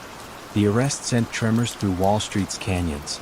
CNBC anchors stuttered over the phrase hedge fund wiretap, a concept nearly oxymoronic to viewers who believed insider trading was an art too subtle for microphones. Galleon investors scrambled to redeem, prime brokers tightened credit. By week's end, the one sovereign fund froze positions and posted a farewell notice on its website. "We have determined it is in the best interests of our investors to wind down." In the federal courthouse on Pearl Street, prosecutors played snippets of taped calls. The jurors leaned forward as Rajaratnam asked Cheesy to confirm exact cents in IBM's forthcoming quarter. "I need the whisper number, not the consensus." Defense counsel argued the language was industry banter, but each successive clip eroded plausibility. Anil Kumar took the stand wearing a charcoal suit 3 sizes too large, weight shed by remorse. His voice quavered as he recounted stuffing cash into Delhi hotel safes before boarding flights back to New York. Rajaratnam's conviction arrived on May 11, 2011, 14 counts, including conspiracy and securities fraud. The judge, describing a brazen, pervasive pattern of corruption, imposed an 11-year sentence, then the harshest ever for insider trading. Outside, a drizzle similar to the one that shadowed his arrest dampened microphones as journalists searched for metaphors. Some spoke of Icarus, others cited the fall of an information king. Galleon's trading floor now hosts a logistics startup. The pods remain, but the screens display shipping manifests instead of option chains. Sometimes the new tenants joke about phantom whispers lingering in the wiring, echoes of a time when milliseconds held fortunes. The case redrew the playbook for market surveillance. Hedge fund managers began attending compliance seminars, ears pricked like students after a fire drill. Research dinners once punctuated by knowing winks now ended with explicit reminders, "Public domain only, please." The Bureau, emboldened, expanded wiretaps across other funds, treating mispriced knowledge as contraband rather than coincidence. Yet the human architecture of temptation endures. Information still flits along conference call margins, across golf greens, through encrypted chats. Ambition still asks whether a single sentence heard 3 hours early is really a crime or merely a head start. Rajaratnam's story lingers as a cautionary echo, proof that in the densest thickets of capital, whispers can amplify into roars loud enough for even the most jaded investigator to hear, if only someone thinks to listen. A brittle December wind stalked the canyons of Midtown Manhattan when Bernard L. Madoff stepped from the elevator of the Lipstick Building and paused, as if listening to a private metronome. 48 floors below, Christmas lights blinked in brokerage windows, their colors muffled by tinted glass. Madoff straightened his scarf, drifted toward his trading floor, and greeted clerks with a grandfatherly nod. No one watching that gentle procession could have guessed that, by nightfall, the most trusted name in long-term investing would be escorted away in handcuffs. For nearly half a century, the firm bearing Madoff's name had felt more club than company. Old guard clients from Palm Beach dropped in unannounced, handing over handwritten sheets of desired returns, 10% this year, 12% the next, while Bernie promised the impossible with the mild assurance of a man ordering tea. He had cultivated scarcity like a jeweler hoards flawless stones. New investors were told the fund was closed, then quietly admitted after months of ritual waiting. The resulting aura, part exclusivity, part mystery, hung over the operation like rare perfume. Up on the 17th floor, the investment advisory level few employees ever saw, Madoff's right-hand man, Frank D. Pascali, clicked through Excel prints of imaginary trades. Each line represented a phantom block of blue-chip shares supposedly bought and sold with uncanny precision. The transactions never touched real exchanges. They lived only on dotted matrix printouts, destined for client mailboxes and dinner party show and tell. When D. Pascali finished, he filed the sheets in a manila cabinet marked Strategies, and turned out the light. The room smelled faintly of toner, ink, and fear. Down in Florida, octogenarian philanthropist Carl Shapiro sat on the veranda of the Palm Beach Country Club sipping Darjeeling. He had known Bernie since the 1960s, had watched the younger man build a new class of electronic market making, and now entrusted him with hundreds of millions. Shapiro liked to say he slept better knowing Bernie's machines traded while he dreamed. If sleeplessness had begun to nibble at the edges of those dreams, Shapiro blamed age, not fraud. Back in New York, a single voice tried to break the spell. Harry Markopoulos, a quiet quant from Boston, had reverse-engineered Madoff's alleged split-strike conversion strategy and found the math cruelly impossible. For 9 years he fed the Securities and Exchange Commission thick binders of warnings. Each binder ended in the same bureaucratic cul-de-sac. Too much prestige, too little proof, a reluctant shrug. Madoff's sponsor sat on the regulatory board itself. Conflict felt less like scandal than background hum. The real money, though, flowed from Europe. The Luxembourg Fund of Funds managers courted old Catalan textile families, then wired their fortunes across the Atlantic in discreet tranches. In London, charity treasurers burned after-hours oil rearranging portfolios so that a tasteful slice, never more than 15%, nestled with Madoff, lending humble British trust the sparkle of Wall Street sophistication. These layers of continental intermediaries gave the scheme both scale and smoke screen. Every added custodian became another wall a curious accountant would have to climb. Yet entropy is patient. The summer of 2007 brought a tremor to credit markets, and suddenly redemption letters multiplied. Madoff met them at first with cordial formality, wiring cash in punctual knots, soothing nerves. But as autumn 2008 arrived with the collapse of Lehman Brothers, the net redemptions widened to a chasm. In conference rooms that smelled of espresso and tension, Bernie tallied the requests. $7 billion he did not have. The fund's checking account, always lean by design, held barely $200 million. On December 9, he summoned his sons, Mark and Andrew, to the penthouse apartment overlooking the East River. They expected an update on the firm's shrinking market-making revenue. Instead, their father closed the door, lowered his voice, and uttered a phrase neither would forget: "It's all one big lie." For a moment the apartment felt undecorated, stripped to concrete and steel.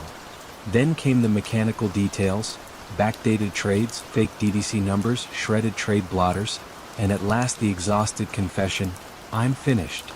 The sons sought legal counsel, then contacted the Federal Bureau of Investigation.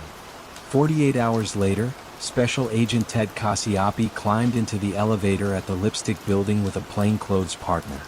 They found Bernie behind his desk, eyes steady, hands folded as though waiting for a notary. "We're here to ask you about your trading," Cassioppi said. Madoff answered with the resigned clarity of a man describing weather: "There is no trading. It's all one big Ponzi scheme." Outside, traffic lights cycled from red to green, indifferent. News broke like a dam. Philanthropies canceled scholarship checks overnight. European funds suspended withdrawals. Penthouse lights blinked long past midnight across the Upper East Side as benefactors tried to recalculate shattered legacies. In Palm Beach, Carl Shapiro's teacup rattled against its saucer when the call came. 8 decades of discipline wiped out in the length of a voicemail. At the Boston offices of Harry Markopolos, the phone finally fell silent, the fight abruptly won, the victory tasting of ash. In court, Madoff sat beneath fluorescent buzz, hands cuffed but posture still princely. Victims filed impact statements thick as telephone books. Some demanded an apology, others preferred silence to the sound of his voice. When the judge pronounced a sentence of 150 years, the number felt less punitive than symbolic, a headstone for an era when trust itself had become a tradable commodity. Madoff rose, nodded slightly, and disappeared through a side door, leaving a hush more profound than outrage. Years later, analysts still searched the wreckage for moral heuristics.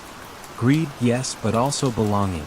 Investors craved the comfort of an elder statesman, regulators the prestige of proximity, employees the warmth of unwavering routine. Madoff understood that the most resilient chains are forged not from secrecy but from shared flattery. By the time suspicion stirred, each link of that chain had grown too proud, too invested, to bend. And so, in the clamoring winter of 2008, the velvet-lined net closed, quietly, elegantly, around everyone inside it.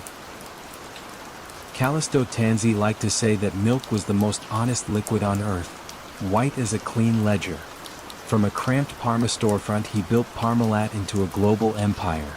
Cartons stamped with sun-yellow daisies filled supermarket coolers from Lisbon to Buenos Aires. By the late 1990s the company's blue logo felt as Italian as opera or olive oil. Children learned to write their names on its giveaway calendars. Pensioners bought its bonds, convinced they were investing in breakfast itself. All the while Tanzi moved through airports trailed by admirers who whispered that he had married provincial virtue to modern finance. Yet honesty, like milk, spoils when left too long in warm rooms. Elisa Moretti, a junior treasurer stationed in Parmalat's glass headquarters outside Milan, first caught the sour note on a rainy Tuesday. Her task was routine: reconcile short-term cash with projected payments, but one column glared red. A Cayman subsidiary, Bonlat, supposedly held 3.9 billion euros in liquid assets. Bank of America had even issued a confirmation letter. The problem, Elisa realized, was simple. Every wire she tracked bled outward from Parma to vendors, salaries, taxes. Nothing ever flowed back from Bonlat. For a treasury flush with billions, the main accounts looked oddly parched. She approached her supervisor, a genial man who shrugged. "Intercompany timing," he said. "The money comes home at quarter end." Elisa nodded, yet saved screenshots to a personal folder. She had been raised on a dairy farm. Faint smells changed her world. This one lingered. Above them, Tansy presided with folksy calm, quoting Dante during board meetings and gifting journalists boxes of chocolate milk. He preferred loyalty to brilliance. Anyone asking hard questions found themselves transferred to distant subsidiaries or eased toward early retirement. An outsider might have noticed that the chief financial officer rotated every 2 years, leaving behind few notes and many sealed envelopes. The illusion began to wobble in 2001, when auditors at Grant Thornton requested original statements for the Bonlat account. Tansy produced a crisp fax from the Cayman branch of Bank of America, complete with signatures and a seal. The auditors rubber-stamped it, perhaps dazzled by Parmalat's €7 billion revenue line. Had they bothered to phone the branch, a receptionist would have explained that no such account existed. No call was made. Far away in Genoa, financial journalist Marco Sartori prepared a Sunday column on Italian corporate debt. He noticed that Parmalat's leverage ratios were benign only because the famous Bonlat cash acted as ballast. A hunch tugged at him. Using contacts, Marco obtained bond prospectus footnotes referencing a mysterious credit-linked certificate issued by a small bank in Singapore. The instrument claimed to insure Parmalat against default on itself. Marco's editor killed the story, worrying about libel. Still, Marco kept digging, leaving voicemails with traders who had begun shorting the company's stock. Meanwhile, Tansy's empire expanded into football clubs, travel agencies, even mineral water. Each venture lacked synergy but provided fresh places to park debt.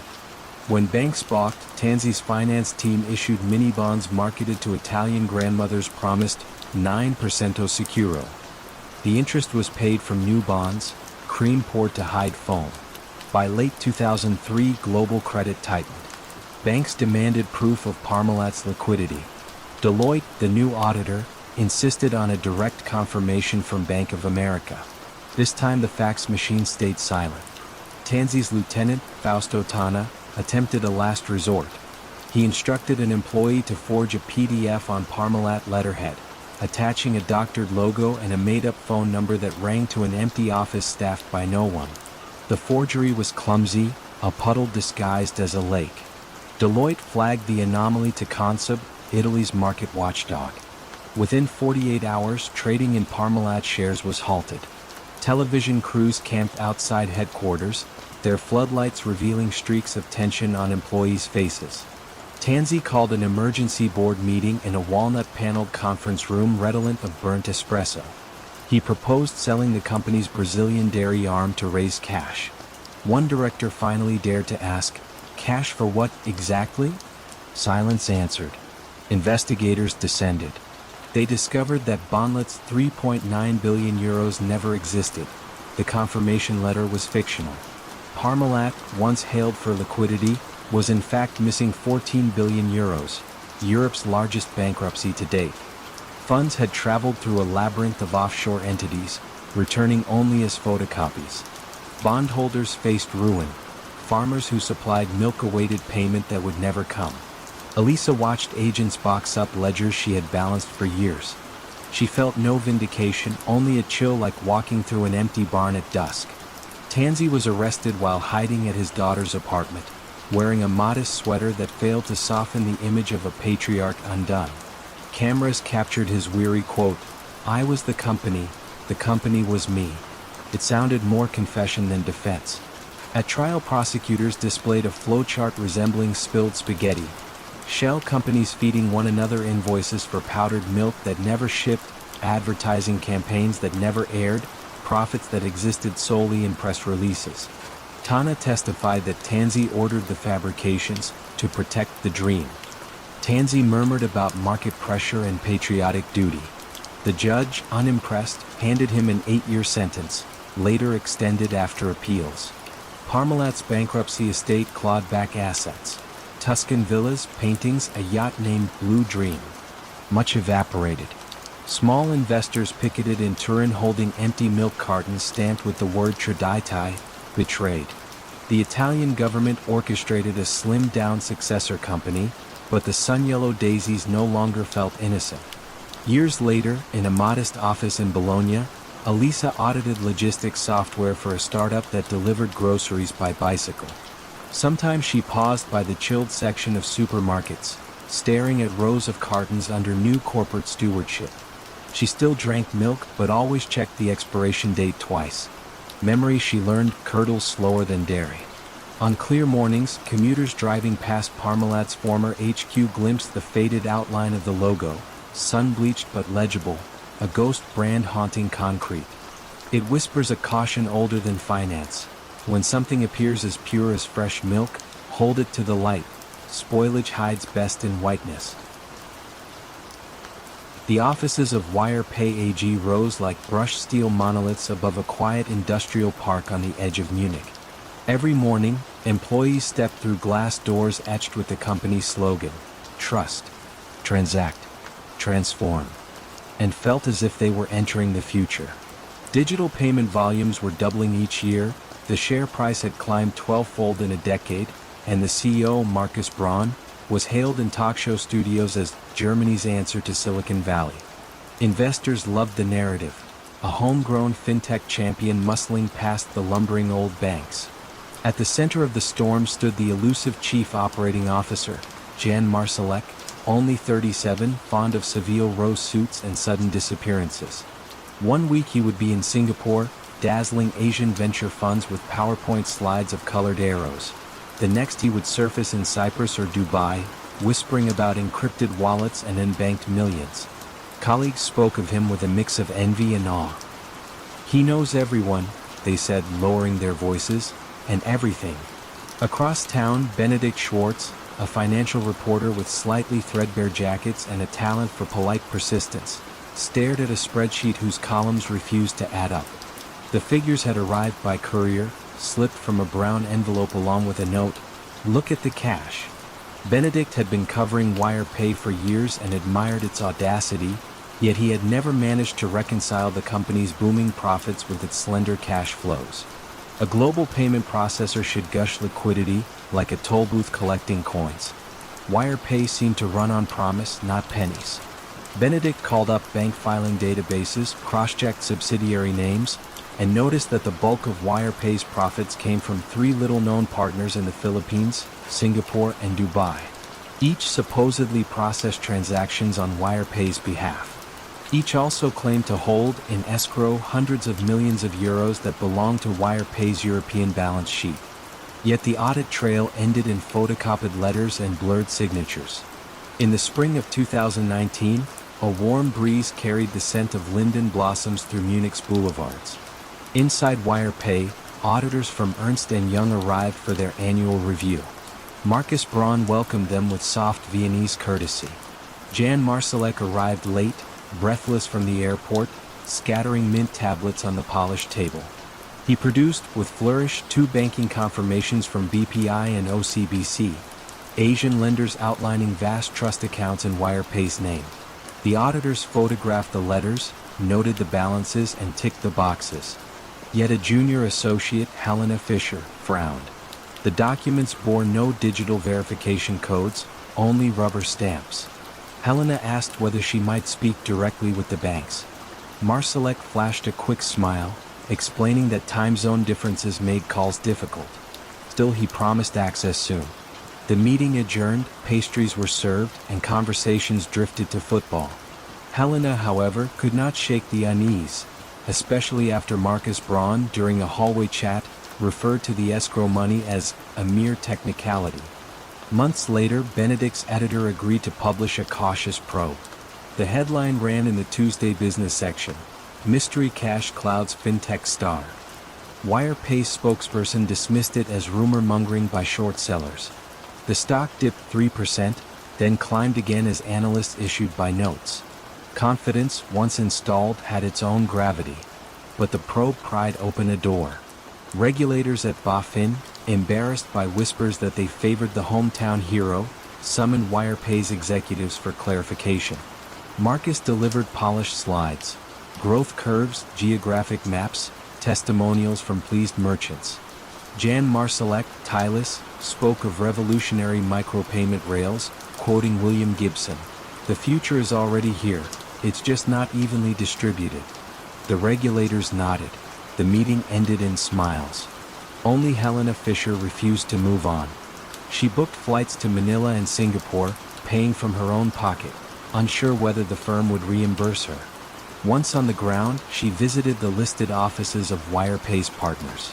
In Manila, she found a single locked room inside a half-empty strip mall. In Singapore, a mailbox service behind a yoga studio.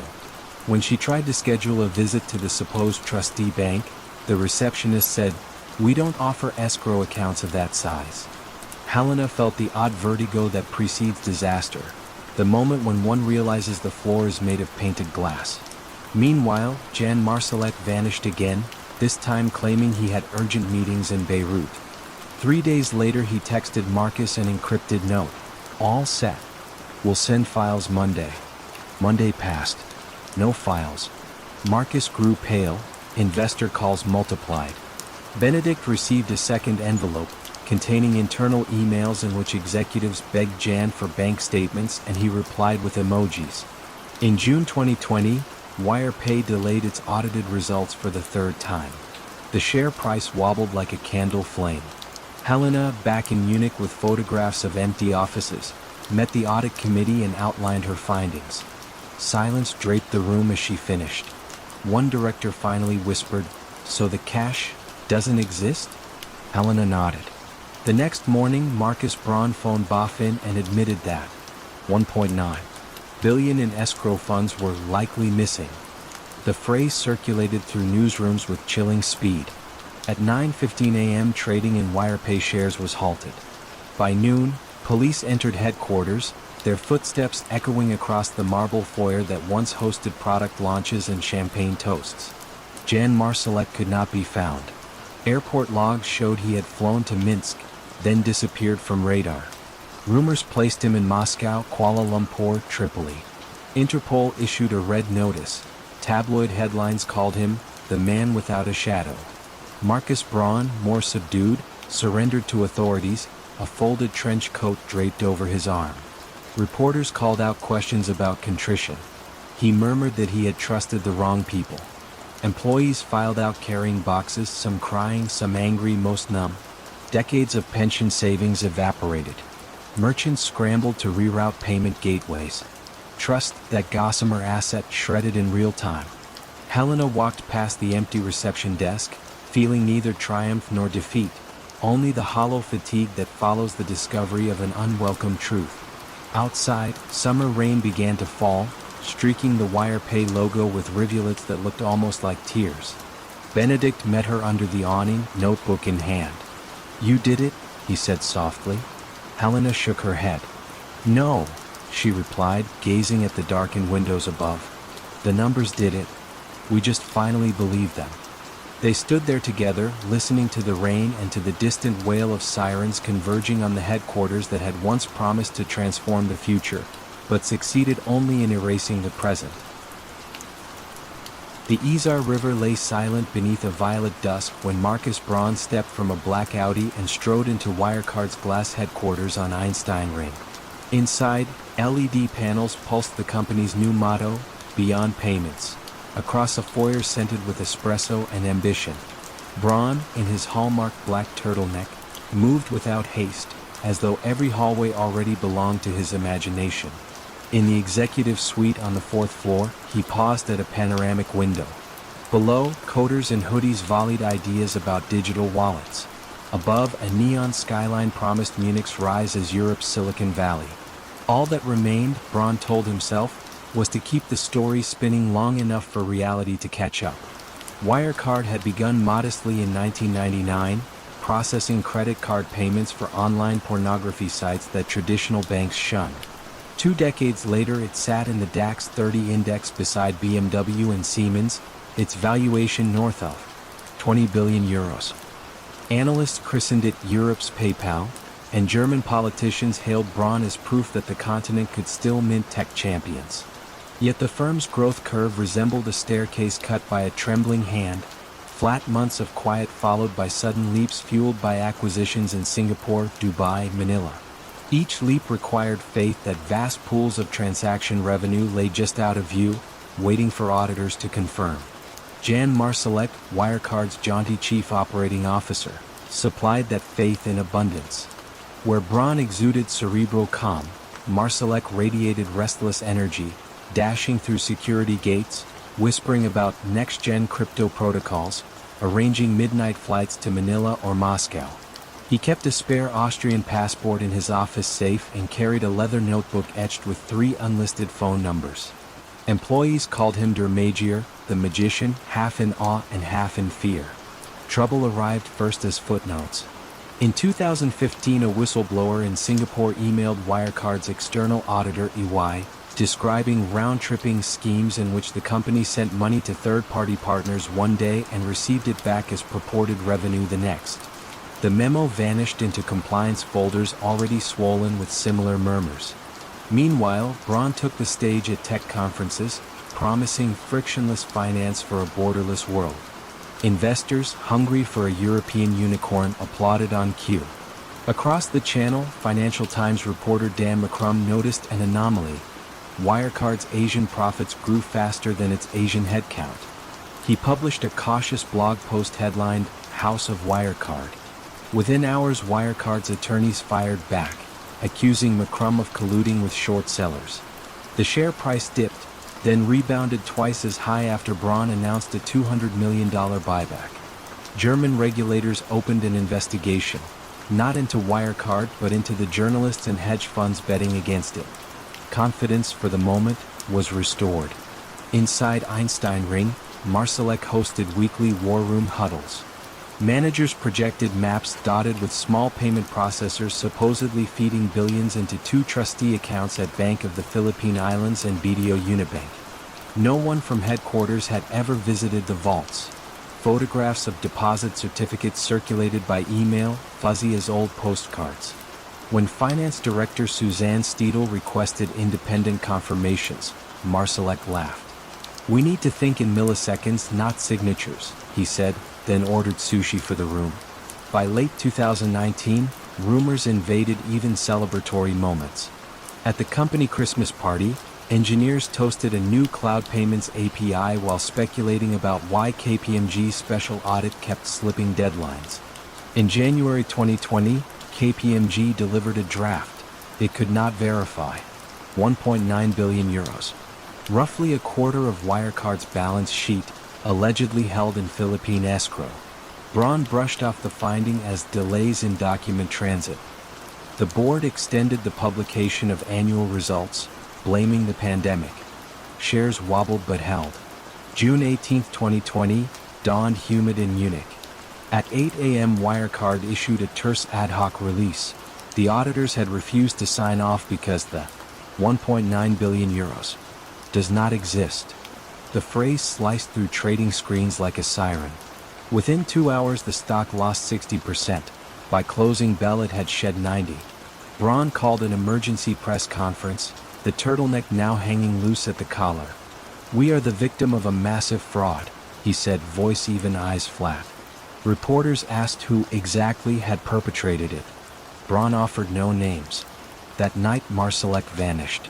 Security footage captured him exiting Vienna airport and melting into the shadows near a private jet hangar.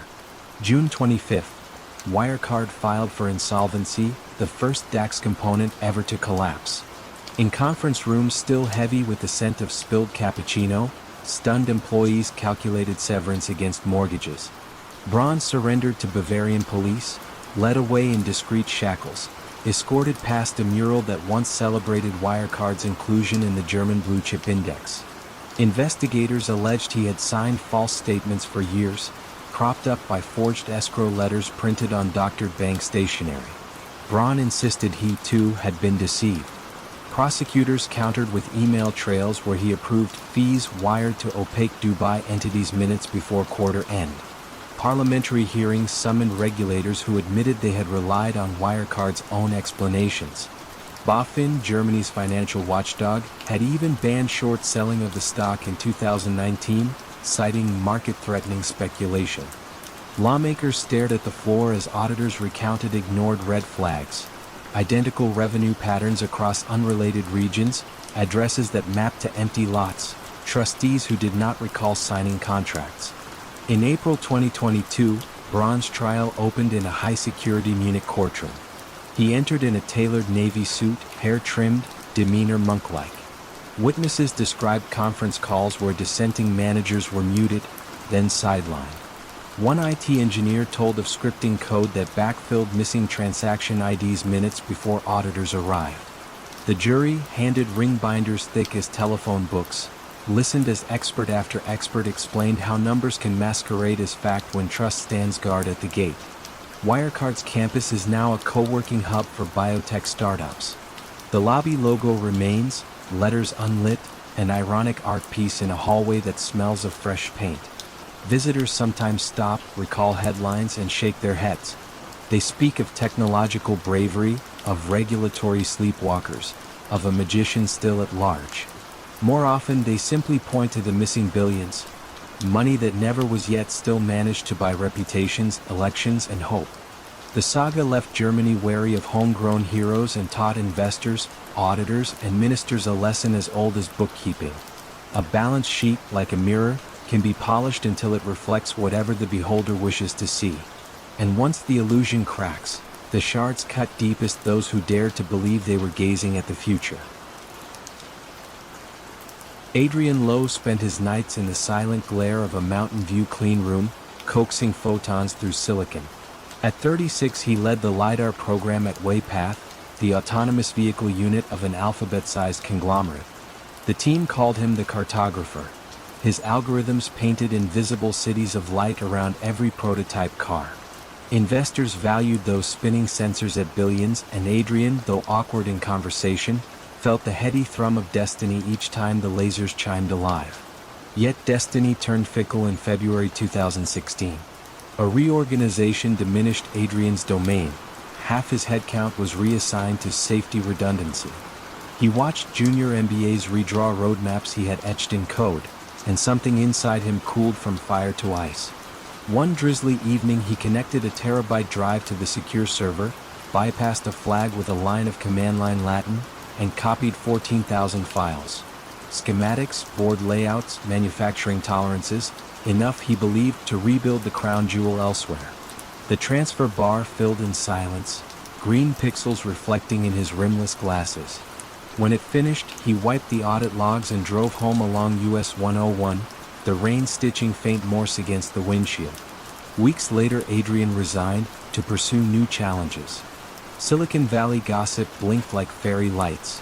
He had funding from Sequoia and Kleiner, he was building stealth rockets, he was retiring to Mendocino to farm truffles.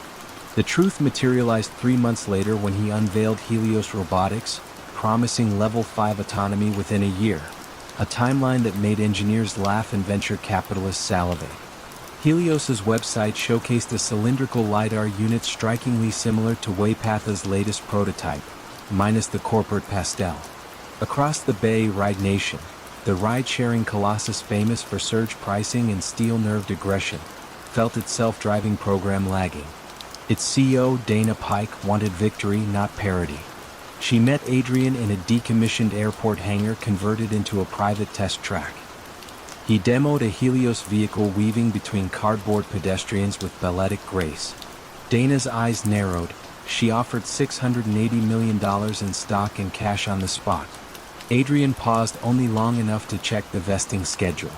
Ride Nation's engineers welcomed Helios with cautious applause that hid unease. Among them was Jessica Marlowe, a tall, soft-spoken systems integrity lead who believed software was a covenant, not a commodity. She reviewed Helios design packages and noticed folder structures identical to Waypatha's internal taxonomy, obscure naming conventions like Plover_thermal_V7. One schematic still bore a faint footer, property of Waypath Confidential. Jessica reported the anomaly. Upper management thanked her and told her to focus forward. Tech, they said, evolved through rapid iteration, not litigation. But the footprint was too perfect, like a snow angel left by someone who never returned. Jessica dug quietly. In log archives she found a directory labeled Churchill, Waypatha's code name for a novel 4-channel photodiode array announced only after Helios's founding. The dates didn't add up.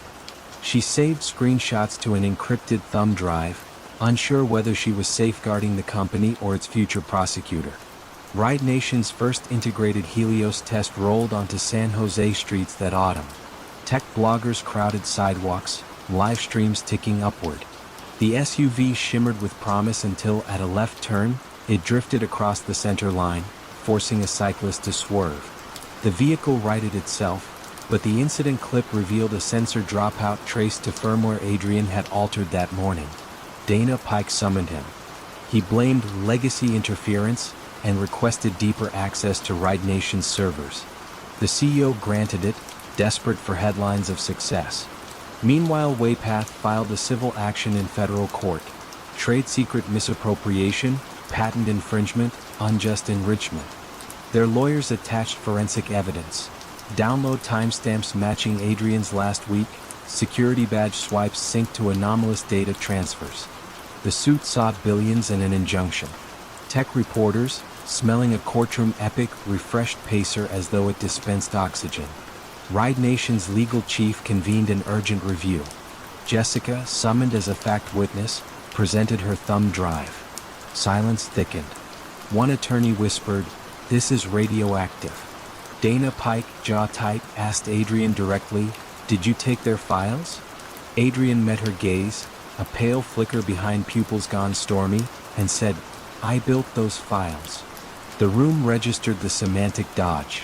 The law, however, rarely honors philosophy over packet headers. Negotiations with Waypath collapsed when an internal memo leaked describing Ride Nation's strategy as sidestep then steamroll. The judge fast-tracked discovery.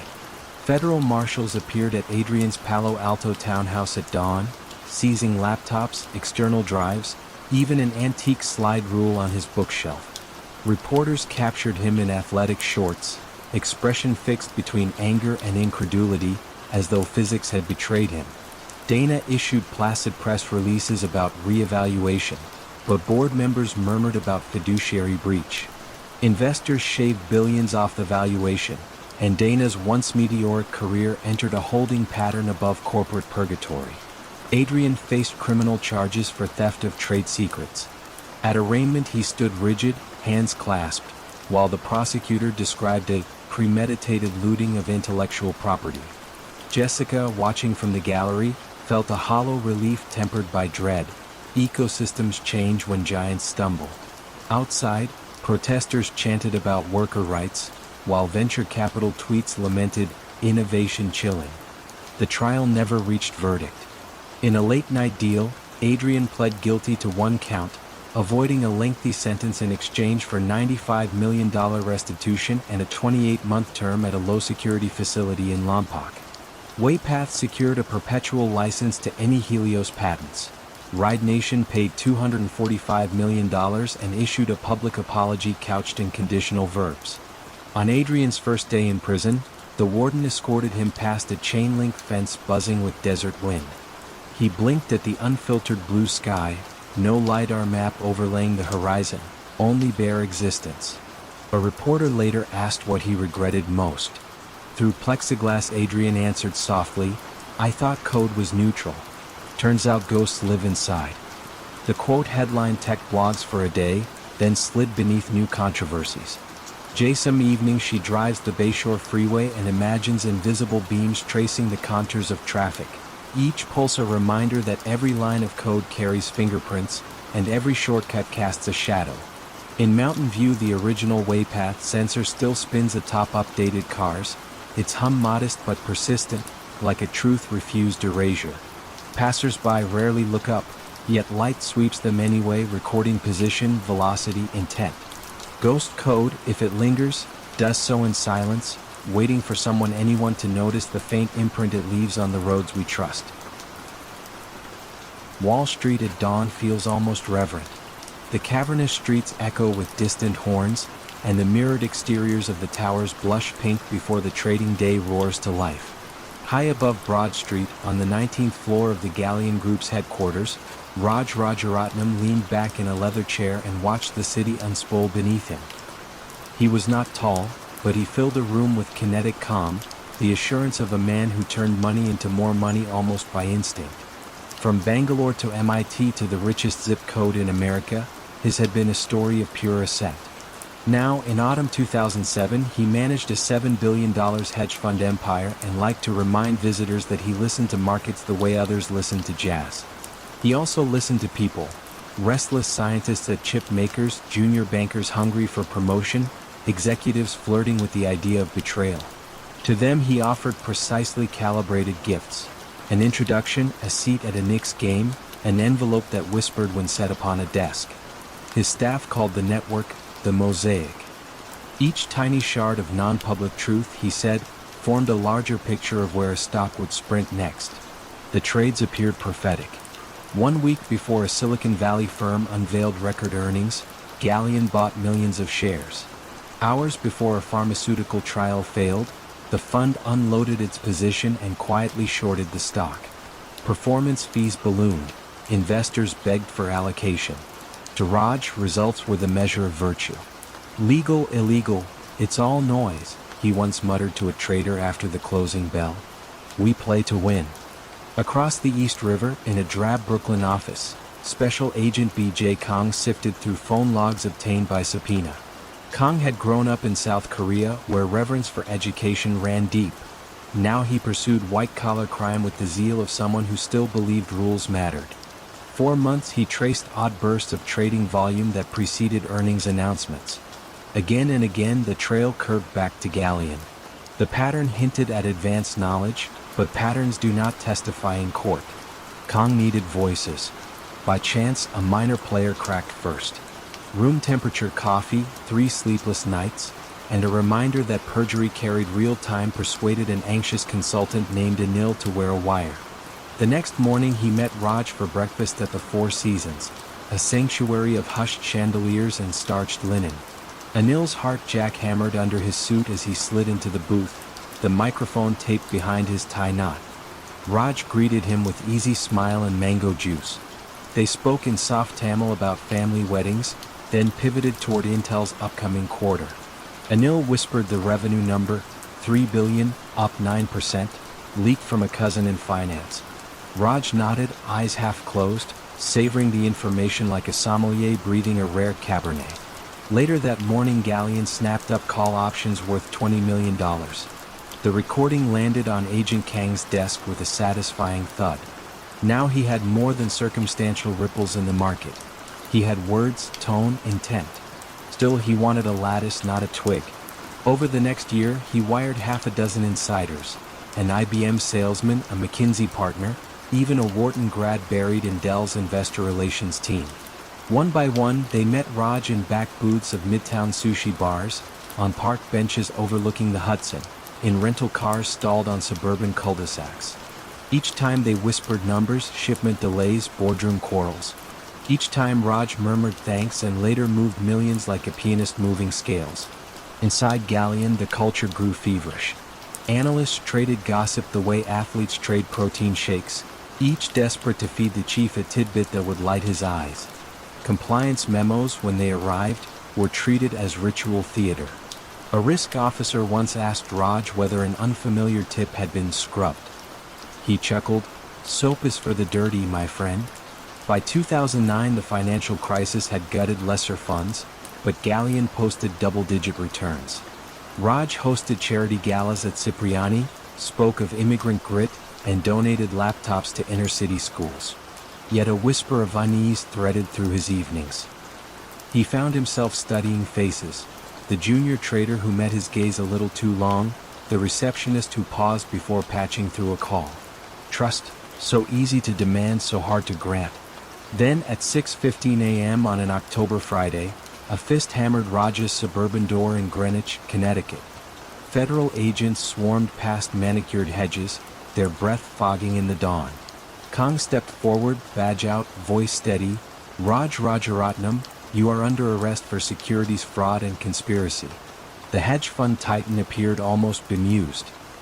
He reached for a blazer, smoothed his salt and pepper hair, and walked into the brisk air as shutters clicked and a neighbor's dog barked in confusion. News ricocheted through trading floors before the opening bell. CNBC anchors stuttered. Investors yanked $1 billion from galleon in a single afternoon. In court, prosecutors played hours of recorded calls. Jurors heard Raj coaching a tipster, "Give me something I can sink my teeth into." They heard him assure a nervous mole, "This conversation never happened." The defense painted him as merely well-connected, just listening to market chatter, but the cadence of confidence had curdled into evidence. After 7 weeks, the verdict rang, guilty on all counts. Sentenced to 11 years, Raj entered the Federal Medical Center in Massachusetts with the deliberate gait of someone refusing to bend. He took long walks on the track, studied prison-issue textbooks on philosophy, and told a reporter the experience was another data point. Meanwhile, Agent Kong accepted a plaque from the U.S. Attorney, then moved on to the next case. The city's appetite for deception never rests. Years later, the towers of Wall Street still glitter at sunrise, but compliance officers now scan emails with algorithms tuned to odd verbs and sudden goodwill. Hedge fund managers think twice before answering unmarked calls. Yet the game persists, quieter, more encrypted. Somewhere a trader leans close, lowering his voice, convinced he has outsmarted history. The lesson hangs like fog in the glass canyon. Ambition, when fused to access and muffled by hubris, can make even whispers sound like certainty. But walls, no matter how high, keep secrets only until someone decides to listen. Bernard Madoff's office at 885 3rd Avenue felt less like Wall Street and more like a private club hidden high above it. Persian rugs muted every footstep, cream-colored couches swallowed visitors in discreet comfort, and a single abstract painting, crimson triangles rising toward a vanishing point, hung behind the reception desk. Clients called it the pyramid, though no one pondered the symbolism for long. They were there to see Bernie, the kindly elder statesman who spoke in a grandfather's hush and delivered returns as steady as the Hudson's tide. For decades the pattern never broke. 10, 11, sometimes 12%, good years and bad, recessions and booms, the line on quarterly statements climbed at an unwavering angle. Teachers' pension trustees in Ohio, a Paris private banking family, a Hollywood director. All received identical reassurance. "Nothing fancy," Bernie would say, patting a shoulder, "just disciplined hedging." He dismissed questions with a genial wave, "Why complicate a gift horse?" and invited them to view the Velvet Room, the gilt elevator ride downstairs where computers supposedly ran a secret algorithm. Few accepted. Fewer still noticed that the trading floor was silent, screens resting on blank blue desktops like sleeping eyes. Up on the 19th floor, Frank DiPascali managed the books, a Queen's accent softening into deference whenever Bernie entered. Frank's spreadsheets reported trades in big-cap American stocks placed at impossible prices, always a hair above the market's daily low or below its high. A junior accountant once joked they should buy lottery tickets with odds like that. Frank smiled, then deleted the column and reminded her Bernie's strategy involved split-strike conversions, too technical to dissect. The accountant told herself genius often hides behind jargon, and returned to reconciling deposits that arrived in cheerful torrents. One person, however, found the cheer too uniform. Dina Gold, a financial analyst at a Boston fund of funds, read Madoff's statements with a mathematician's skepticism. She plotted Bernie's monthly returns against the S&P 500 and saw a near-perfect horizontal bar. No volatility, no drawdowns, just smooth ascent. "Markets aren't rivers," she told her supervisor. "They're oceans, waves, storms." Her concerns were logged, then buried beneath the weight of boardroom gratitude. Every institution wants a linchpin that never slips. Winter 2008 brought crisp air and unrelenting headlines. Housing defaults, credit default swaps, names like Lehman and Bear tumbling from pedestals. Through the chaos, Bernie sent his usual letters, reassuring paragraphs, gentle fonts. Clients felt lucky. They told friends who in turn wired fresh millions. Money had become frightened, and frightened money seeks certainty. One Friday in early December, Bernie's sons, Mark and Andrew, climbed the mahogany stairs to their father's penthouse apartment on East 64th Street. They'd heard rumors, counterparties refusing trades, clearing firms demanding collateral. In the living room, Ruth Madoff poured tea while holiday lights blinked along Fifth Avenue. Bernie, wearing gray cashmere, asked the sons to sit. His voice cracked as he began, "It's all one big lie." They stared, uncomprehending. Bernie explained that no trades had been executed for years. Deposits from new investors paid redemptions to old ones. "About 50 billion, he whispered. Silence stretched until the mantel clock chimed 6. Mark finally asked, "What's the plan?" Bernie looked up with tired eyes. "I was thinking of mailing bonuses, then turning myself in." The sons left in shock, dialed a lawyer, and were advised to report immediately.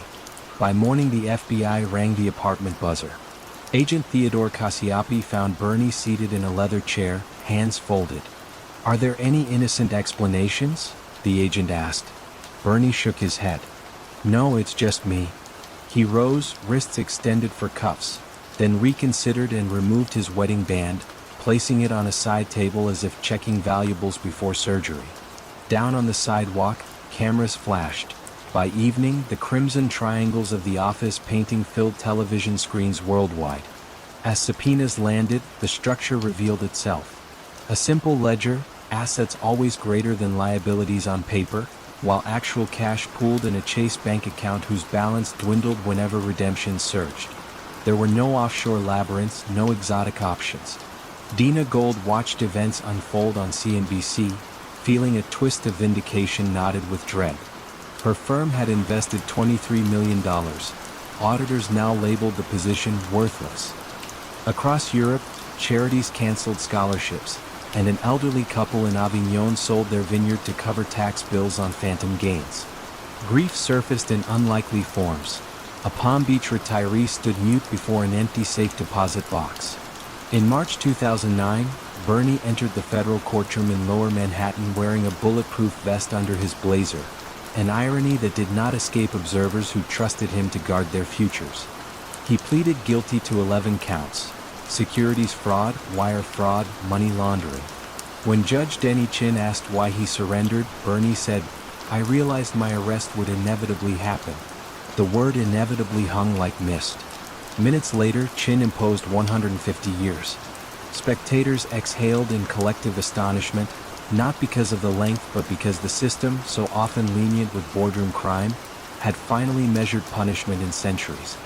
Frank D. Pascali cooperated, pouring detail into hundreds of pages, backdated trades, off-the-shelf software that generated statements, a Xerox machine that hummed past midnight. He died of cancer before sentencing, his deposition sealed with a final apology to everyone who believed. Today, the Crimson Triangle painting sits in an evidence warehouse in Queens, wrapped in climate-controlled plastic. Tour guides at the federal prison in Butner, North Carolina, sometimes mention a former inmate who once managed billions and now mops hallways for 14 cents an hour.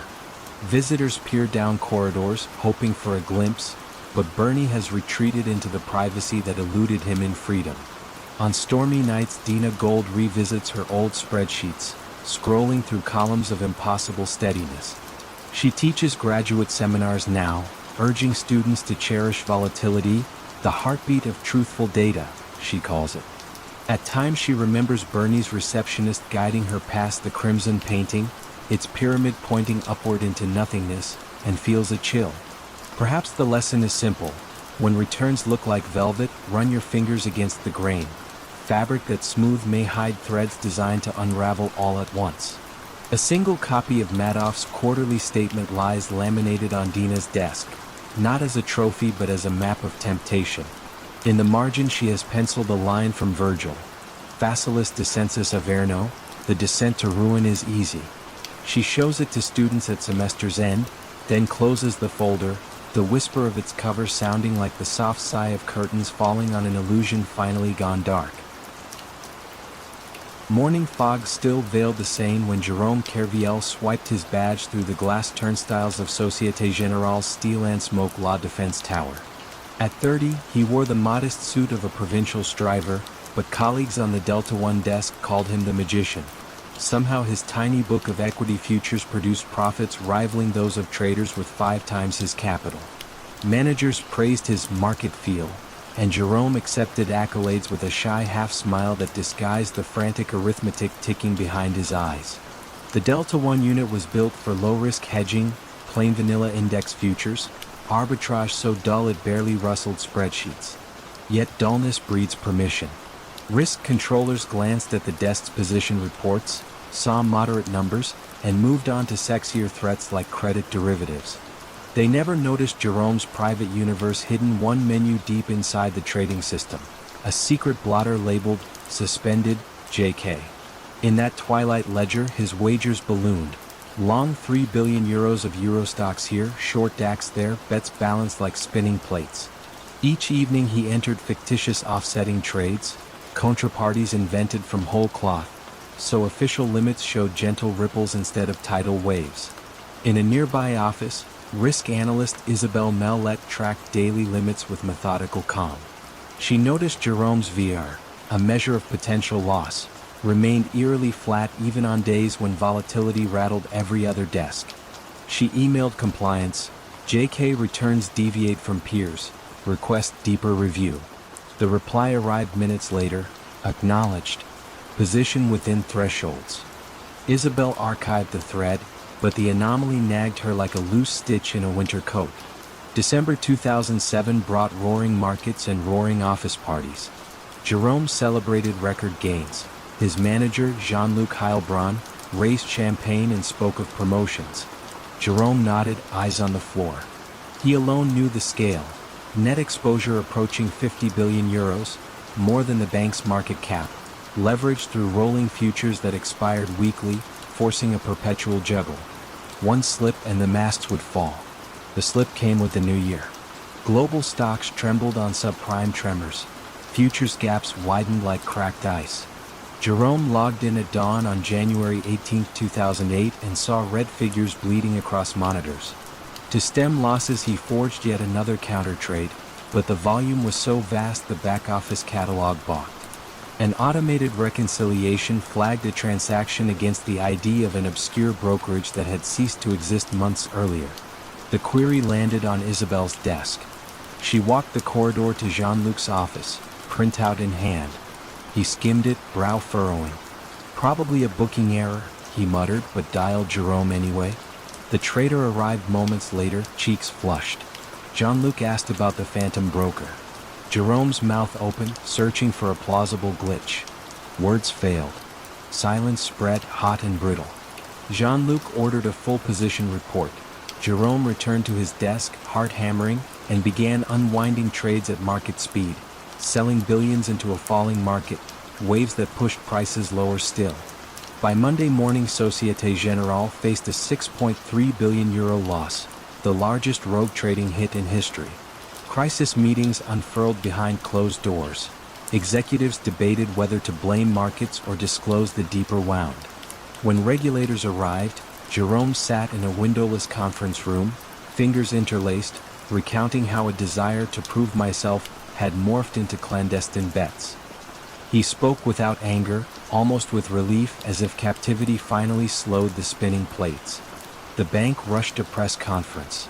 CEO Daniel Boughton, pale beneath TV lights, called it an exceptional fraud committed by a single employee. Analysts scoffed. How could one mid-level trader move markets without alarms?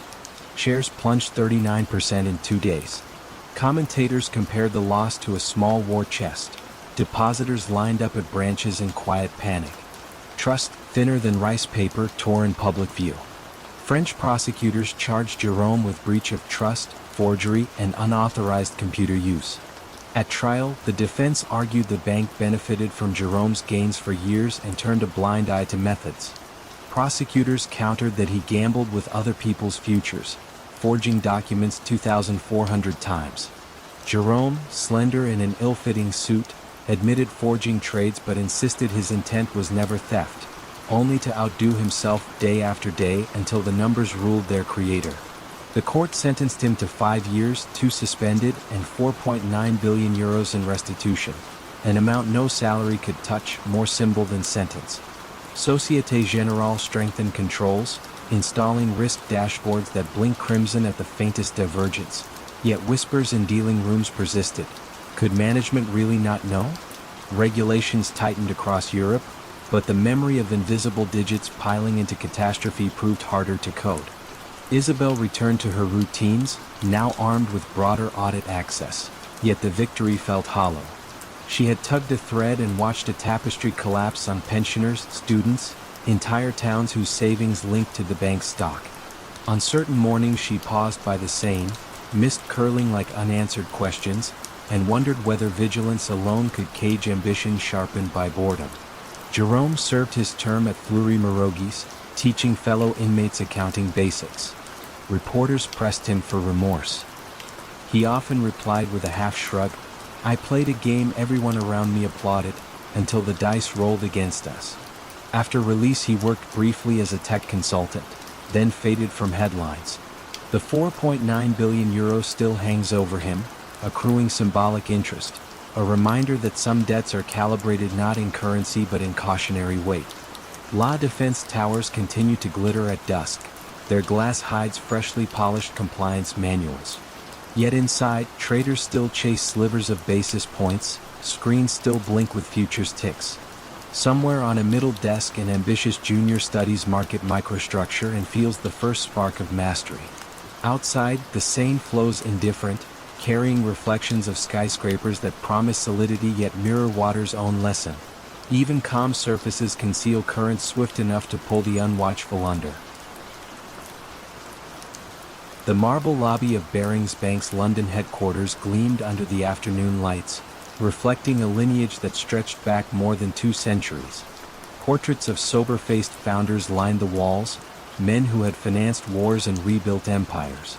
Yet in early 1995, a quiet tremor, born thousands of miles away, began to ripple through these corridors.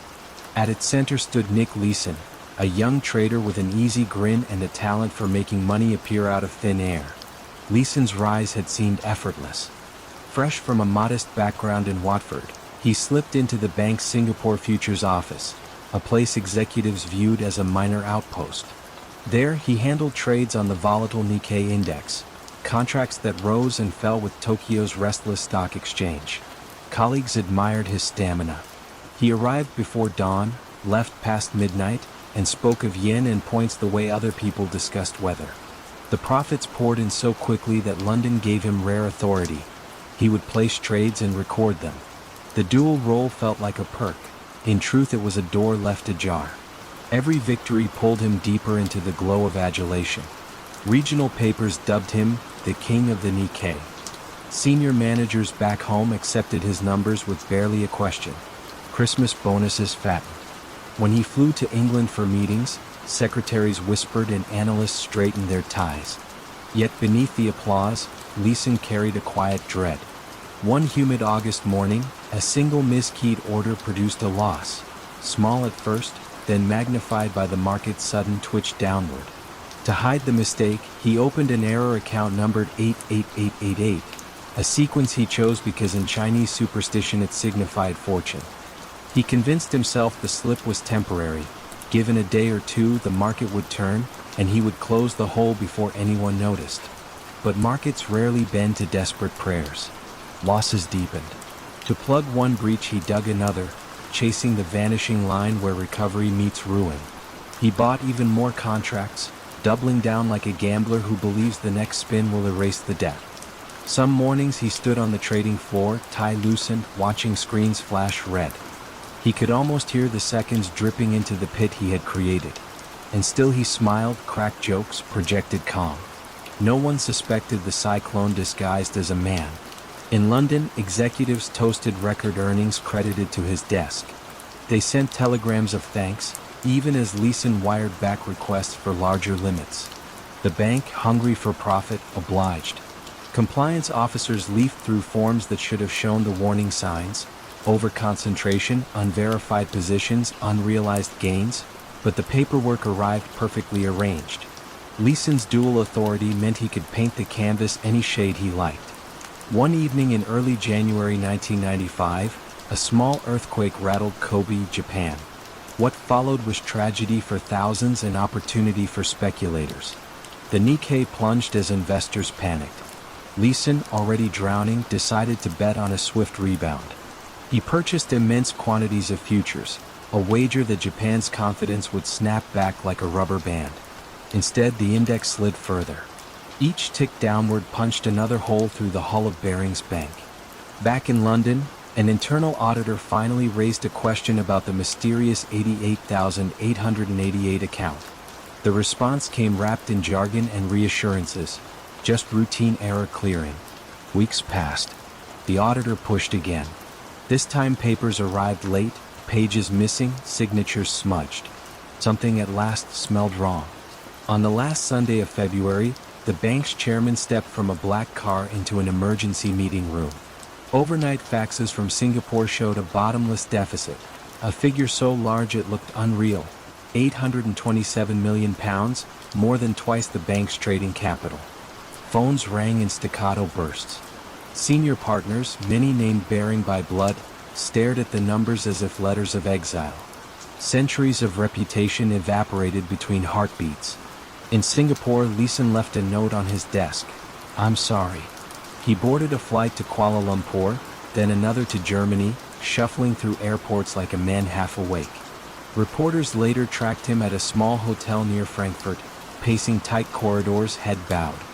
When Interpol agents closed in, the once celebrated trader offered no resistance. His voice, formerly buoyant, now floated barely above a whisper. He was 28 years old and carried the downfall of the Queen's oldest merchant bank in his duffel bag. Back home, clerks watched removal men wheel archives out of Barings' stately rooms. NG, a Dutch group, bought the remains for the ceremonial price of £1. For employees, shock mingled with disbelief. Some had spent entire careers within those walls, convinced the institution could outlast regimes and recessions. Yet a single trader's secret losses, concealed in 5/8, proved mightier than history. During trial, prosecutors painted Leeson as reckless, an architect of ruin. The defense spoke of systemic weakness, blind faith, and managers seduced by easy profit. The truth lay in the tension between both stories. Ambition met negligence, and trust fell silent in the gap. Inside Changi prison, humidity pressed like a second uniform against his skin. Nights were long, lit by the faint hum of distant traffic. Leeson began teaching math to fellow inmates, scrawling fractions on chalk-pocked walls. Each lesson felt like penance, numbers tamed instead of unleashed. Outside, financial regulators rewrote rulebooks, demanding separation between those who risk and those who report. New controls sprouted across trading floors worldwide, thin safety rails inspired by a collapse few believed possible. Years later, released in grain, Leeson walked through London unnoticed. The city had sprouted glass towers where traders shouted into wireless headsets. He sometimes paused by the Thames, watching its unhurried current. The river had witnessed plagues, fires, coronations, and now the echo of his own missteps. He understood at last that markets may forgive, but memory keeps quiet ledgers of every hidden error. What remained was the lesson. Unchecked ambition can bloom into catastrophe with the silence of dusk settling over water. In the empty space where oversight should reside, a single person, armed with charm and access, can tilt an empire off its axis. And so the marble lobby of Barings stands only in photographs, a warning etched in the soft hush of the financial world, proof that even the oldest pillars can fall, not with a bang, but with the quiet keystroke of a solitary man. Bernard Ebbers liked to greet visitors with a firm handshake and a folksy drawl that made Wall Street analysts forget they were standing in a converted tractor repair warehouse in Clinton, Mississippi. There, framed by corrugated metal and the soft buzz of fluorescent lights, he built WorldCom, a patchwork of long-distance carriers stitched together into the second-largest telecom in America. "We're just stringing wire and telling stories," he'd chuckle, as if $40 billion in annual revenue were a side hustle. Investors adored the myth of the humble titan. So did television anchors, who filmed him in cowboy boots pacing the trading floor like a country preacher among spreadsheets. On the 18th floor of headquarters, Cynthia Cooper, internal audit vice president, kept quieter company: log files, purchase orders, and the faint click of keys after midnight. Cynthia believed numbers possessed a moral gravity. If they strayed from truth, they would tug someone back toward them. Late one April evening in 2002, she compared network capacity invoices to capital expenditure lines and felt that tug. Expenses for routine line leases, a cost that should bleed through the income statement, had been rerouted to the balance sheet, where they posed as prepaid capacity. The reclassification inflated profit by nearly $1 billion, a cosmetic surgery so crude Cynthia wondered whether she had opened the wrong spreadsheet. She walked the corridor to Buford Yates, the corporate controller whose office smelled of pine-scented floor polish. Holding her printout like contraband, she asked why expenses wore costumes. Buford's warm grin flickered. "That's a one-off adjustment," he said, closing a leather binder. "We'll reverse it next quarter." Cynthia nodded, but doubt shadowed her steps back to the audit war room, a windowless nook crowned by humming servers and a poster that read, "Integrity is what you do when no one is watching." Outside, the dot-com bubble had burst and telecom stocks lay in rubble. Yet WorldCom reported record earnings, a lone green sprout in scorched earth. Ebers cited synergies from recent mergers and vowed double-digit growth. On CNBC, he joked that Mississippi catfish thrived in murky water, and so do we. Traders laughed, their screens flashing by in confident green. Meanwhile, employees whispered about layoffs, frozen travel budgets, and an edict to reuse paper clips. Cynthia expanded her probe, enlisting 2 auditors, Glenn Smith and Gene Morse, sworn to secrecy. Each night they combed the general ledger, tracing entries into a maze where ordinary costs, fiber repairs, switch rentals, vanished through a trapdoor labeled capital expenditures, corporate. The total misclassified amount now exceeded $3.3 billion. Cynthia's chest tightened.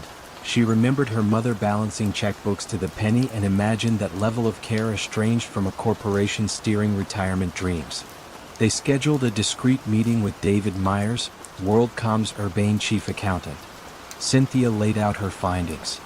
Myers adjusted his glasses, whispered that CFO Scott Sullivan had ordered the entries. "It's temporary," he assured them, voice papery. "If we don't hit earnings targets, we risk a downgrade. Then everyone suffers." Cynthia thought of engineers testing fiber lines at dawn, their 401(k)s nodded to those earnings. She thanked Myers, but inside she felt the snap of an ethical tripwire. That weekend she phoned WorldCom's audit committee chair, former SEC Commissioner Max Bobbitt, reaching him at a North Carolina mountain cabin. In calm sentences she outlined billions in suspect entries and her fear of retaliation. Bobbitt, stunned, told her to keep digging, quietly, and promised board support. For the first time, Cynthia realized the tug in the numbers might unravel the company's entire quilt. In late June, Ebers resigned amid unrelated personal loan controversies, leaving Sullivan as acting navigator. Ratings agencies lurked like storm clouds. Cynthia's team met nightly, hiding spreadsheets behind innocuous file names, vacation photos, recipe book. On June 20th at 2:18 a.m., Gene hit enter on a pivot table that confirmed $3.85 billion in fraudulent capitalization. He exhaled a single word: finished. The next morning, Cynthia and Glenn rode the elevator with Sullivan himself. He chatted about weekend fishing. She nodded, pulse thrumming. Hours later she presented her final memo to the audit committee: material misstatement, immediate disclosure recommended. Within 48 hours, the board confronted Sullivan. He admitted the scheme but insisted it could be corrected quietly. The directors stared, silent. By evening, Sullivan was escorted out under the flicker of exit signs. Myers followed. WorldCom announced it would restate earnings by $3.8 billion, the largest accounting fraud ever disclosed, though further review would swell the figure to $11 billion. Markets reeled. Shares plunged from $15 to 20 cents. Pension funds lost billions. 17,000 employees opened pink envelopes. At the SEC, Enforcement Chief Stephen Cutler likened the fraud to painting a flag on a hole and calling it a game. Congress summoned Cynthia, her calm testimony a lighthouse amid rhetorical storm. Asked why she persevered, she replied, "I was raised to believe the truth is our final job." Sullivan stood trial first. Prosecutors displayed emails. "We need another $500 million e/are shifting, cook the gap." Jurors watched him rub his temples. The verdict, 5 counts of securities fraud, carried a 25-year sentence. Ebers followed, claiming ignorance, but phone logs showed late-night calls with Sullivan preceding every quarterly close. The jury deliberated scarcely 8 hours before convicting him on 9 counts. The judge, quoting proverbs about false scales, imposed 25 years. Ebers, once hailed as Mississippi's benevolent billionaire, reported to a Louisiana prison nursing a failing heart. He died there in 2020. WorldCom emerged from Chapter 11 rebranded as MCI, later absorbed by Verizon, its logo erased but ghostly on abandoned office mugs.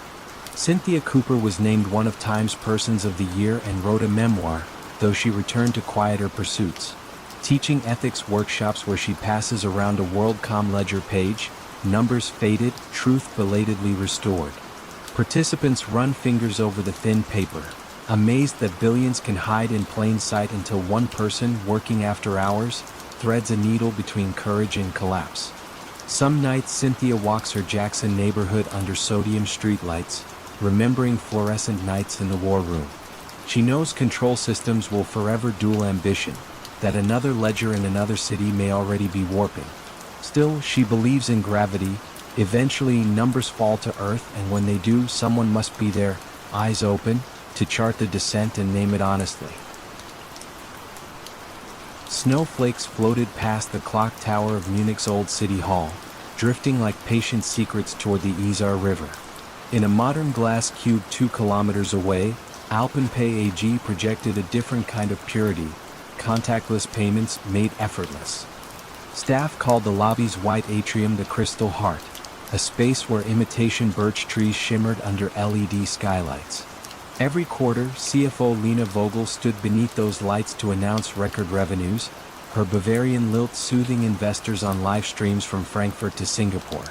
Alpenpay's hook was simple.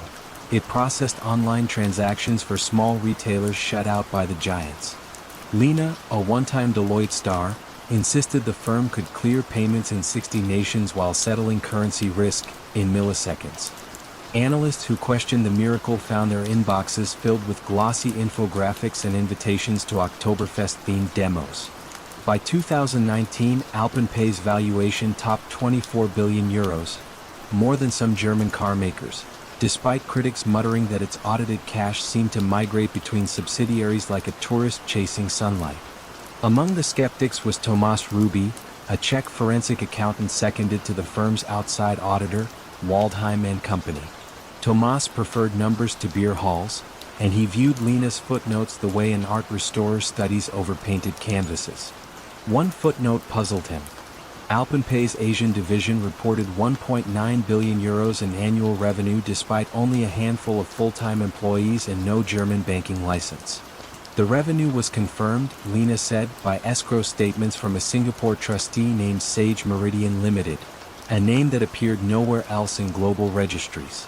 Tomas flew to Singapore during Chinese New Year, streets blooming with lanterns. At the trustee's listed address he found a locked mailbox in a co-working space. The receptionist shrugged, "We just forward envelopes." He photographed the plaque, forwarding it to his senior partner with a 2-line caption, "No desk, no staff, €1.9 billion revenue." The partner replied, "Confirm again, then let it go." Alpenpay was Waldheim's largest client. Audit fees paid for corner offices overlooking the Englischer Garden. Back in Munich, a whistleblower email landed in Tomas's encrypted inbox. The sender, signing only as Nebis, claimed that certain Asian merchants were phantoms, their transactions fabricated nightly by a script housed on an internal test server called Edelweiss 07. Check the log files after 2 o'clock Central European Time, Nebis wrote. You'll see packet storms that vanish by dawn. Tomas waited until the next audit window and requested raw server logs. Lena's team complied, sort of. The files arrived zipped, hashed, and conspicuously missing data between 1:45 and 3:15 each day. When Tomas asked about the gap, IT replied, routine maintenance. The missing hours chilled him more than any data could. He considered escalating to Germany's Financial Crimes Unit, BaFin, but whistleblowers' careers often ended on quiet lists no resume could erase. Instead, he reached out to Eva Stern, an investigative reporter at Der Merkur, whose exposés had toppled 2 regional banks. They met in a deserted beer garden at dusk, benches dusted with snow. Tomas handed her a USB stick and murmured, "If I disappear, publish everything." Eva nodded, voice solemn, "Not disappear, testify." Meanwhile, AlpenPay prepared for its biggest triumph. Inclusion in the DAX 30 index, a badge of national pride. Lena practiced her acceptance speech, perfecting a line about bringing German precision to global e-commerce. She never questioned the data feeds scrolling across her tablet. They were gospel she herself had written. Eva worked in secrecy, corroborating Nebis' claims with merchant databases, IP tracers, and midnight calls to supposed shop owners in Manila who had never heard of AlpenPay. Her draft article read like a thriller, but editors hesitated. Libel laws loomed large. They demanded a smoking ledger. That ledger surfaced unexpectedly. AlpenPay's British subsidiary filed a micro-company return at Companies House, listing a bank balance of £12 million. Lena had boasted of £1.4 billion in that very account during her latest webcast. A decimal misplaced? Hardly. The mismatch proved AlpenPay's cash was either missing or had never existed. Eva shared the filing with Tomas, whose pulse hammered in his temples. One document from a sleepy registrar had undercut a 4-year fairy tale. Publication could not wait. Der Merkur ran the headline at dawn. Phantom payments? AlpenPay's Asian revenues under the microscope. Shares plunged 32% before the bell. Lena assembled a war room, branding the report amateur speculation, but banks started freezing settlement lines. Hedge funds smelt blood. Short positions ballooned. BaFin announced a probe. Lena's face appeared on evening news beside the word betrug, fraud. Waldheim and Company tried to salvage credibility, dispatching a crisis team to verify the Singapore cash. They found empty servers, dormant accounts, and an email trail linking Edelweiss 07 to Lena's deputy, Marcus Rabe. Under pressure, Marcus confessed. He had scripted dummy transactions to meet revenue targets, allegedly under Lena's verbal direction. Lena denied everything, yet messages recovered from her Signal backups showed heart emoji acknowledgements when Marcus reported, "Tonight's batch uplifts us above guidance." Armed officers arrested both in pre-dawn raids. Cameras captured Lena in a gray hoodie, no trace of Bavarian lilt as she muttered to her lawyer. AlpenPay filed for insolvency within a week. 6,000 employees faced a Christmas without pay. At the collapsed Crystal Heart, birch trees wilted for lack of maintenance, their leaves curling like confidential documents too long under heat. Tomas testified before Parliament's Finance Committee, voice measured but resolute. A deputy grilled him, "Why didn't you whistleblow sooner?" He answered, "Because frameworks protect numbers better than people." The room fell quiet. Eva won journalism awards but admitted unease whenever she passed AlpenPay's shuttered HQ, its mirrored facade reflecting a city that prides itself on order. Lena received 8 years for market manipulation and accounting fraud. Marcus 6. Neither sentence restored pensions vaporized by phantom profits. Munich moved on, beer flowed, snow melted, but the skyline retained a cautionary glint. In auditor classrooms, instructors cite AlpenPay when teaching confirmation bias, reminding students that in finance, as in snowfall, silence can blanket deception until footsteps finally disturb the white. Evan McAllister's corner office on the 24th floor of Glencourt Energy overlooked the lazy bend of the Houston Ship Channel, a view he once compared to a river of income. For a decade the company had posted quarter after quarter of record profits, each announcement accompanied by Evan's trademark, almost bashful grin at the investor podium. Analysts praised him as the quiet visionary of the natural gas revolution. Under the warm Texas sun, his rise felt inevitable, almost fated, and no one wanted to spoil the optimism with awkward questions. Yet questions did exist. They collected in the head of Mara Delgado, a mid-level accountant who preferred numbers to people and coffee to conversation. Mara noticed that the debt schedule in the internal books never quite matched the one released to shareholders. It was a tiny mismatch, $5 million at first, then 10, easy to dismiss as rounding in a $15 billion enterprise. Still, she saved every version of the spreadsheets on a thumb drive, a quiet ritual performed at dusk when the bullpen emptied and the motion-activated lights clicked off row by row. Evan, for his part, cultivated an air of gentle detachment. He spent his mornings pacing the glass walkway that connected the executive suite to the private gym, murmuring into a headset about virtual pipelines and synthetic capacity. To younger employees the jargon sounded like the future. To board members it sounded like money. No one paused to ask what exactly a synthetic pipeline was, or how it could earn 20% returns in a market where actual pipe and steel projects struggled to break even. On a humid August evening, Glencourt announced a dazzling new partnership with a Swiss commodities bank. The press release promised an influx of capital, lower risk, and an innovative accounting treatment that would unlock shareholder value. Evan spoke softly, almost soothingly as cameras flashed. In the audience, Mara clutched a legal pad and felt a chill.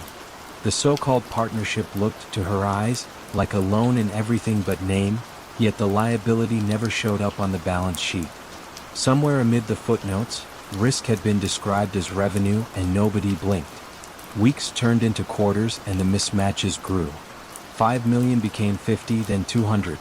Glencourt's stock price soared all the same, buoyed by conference call promises of overseas expansion.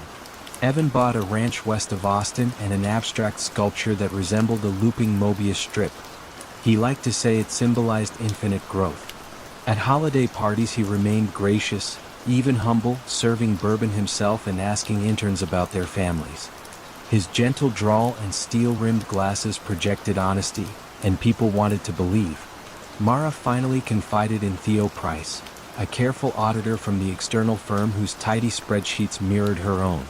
Late one night they compared ledgers under the harsh light of an empty conference room. What emerged was a latticework of special-purpose vehicles, shell companies that bought and sold energy contracts to one another at pre-agreed prices, booking immediate profit while hiding obligations deep in unpublished subsidiaries.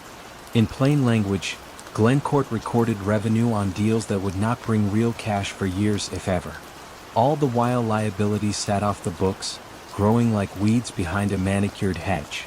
Theo urged caution. Careers had been crushed for less. He suggested anonymous inquiries, quiet nudges to the SEC. Mara nodded but felt a curdled resolve. She remembered her father's hardware store, how he balanced his register each night down to the cent, insisting that money behaves if you treat it honestly.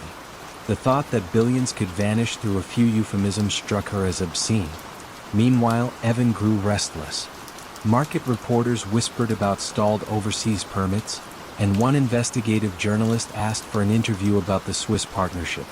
In the boardroom, Evan stayed placid, yet his private emails dripped with urgency.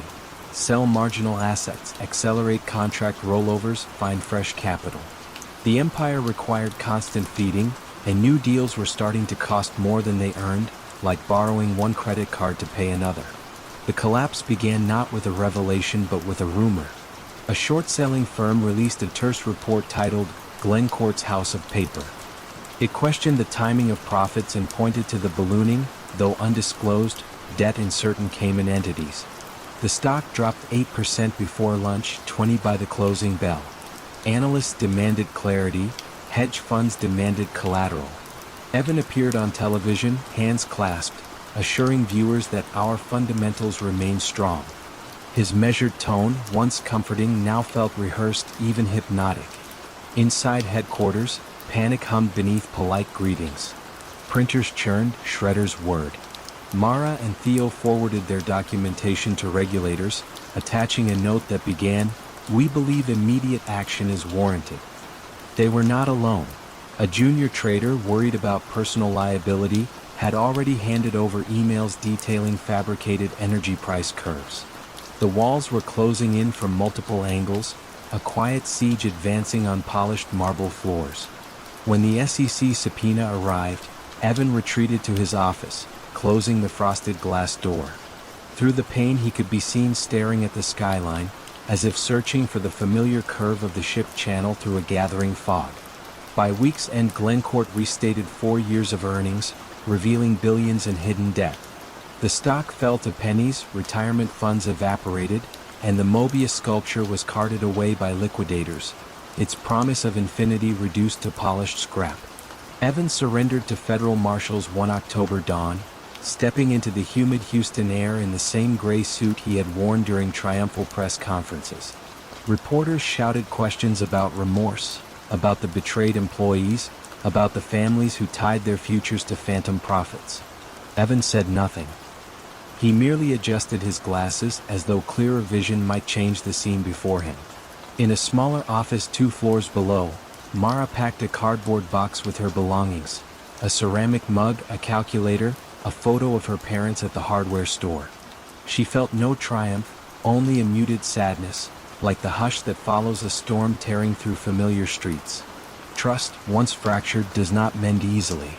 Yet she hoped that somewhere in another firm, someone would remember Glencourt's fall and pause before turning risk into revenue with a keystroke. She powered down her computer, slipped the thumb drive into her pocket, and walked toward the elevator, the overhead lights flickering off behind her, one by one. On a spring morning in 2012, the citizens of Dixon, Illinois, gathered along the Rock River to watch the dogwood trees bloom. The town, population 15,000, was proud of its frugal reputation.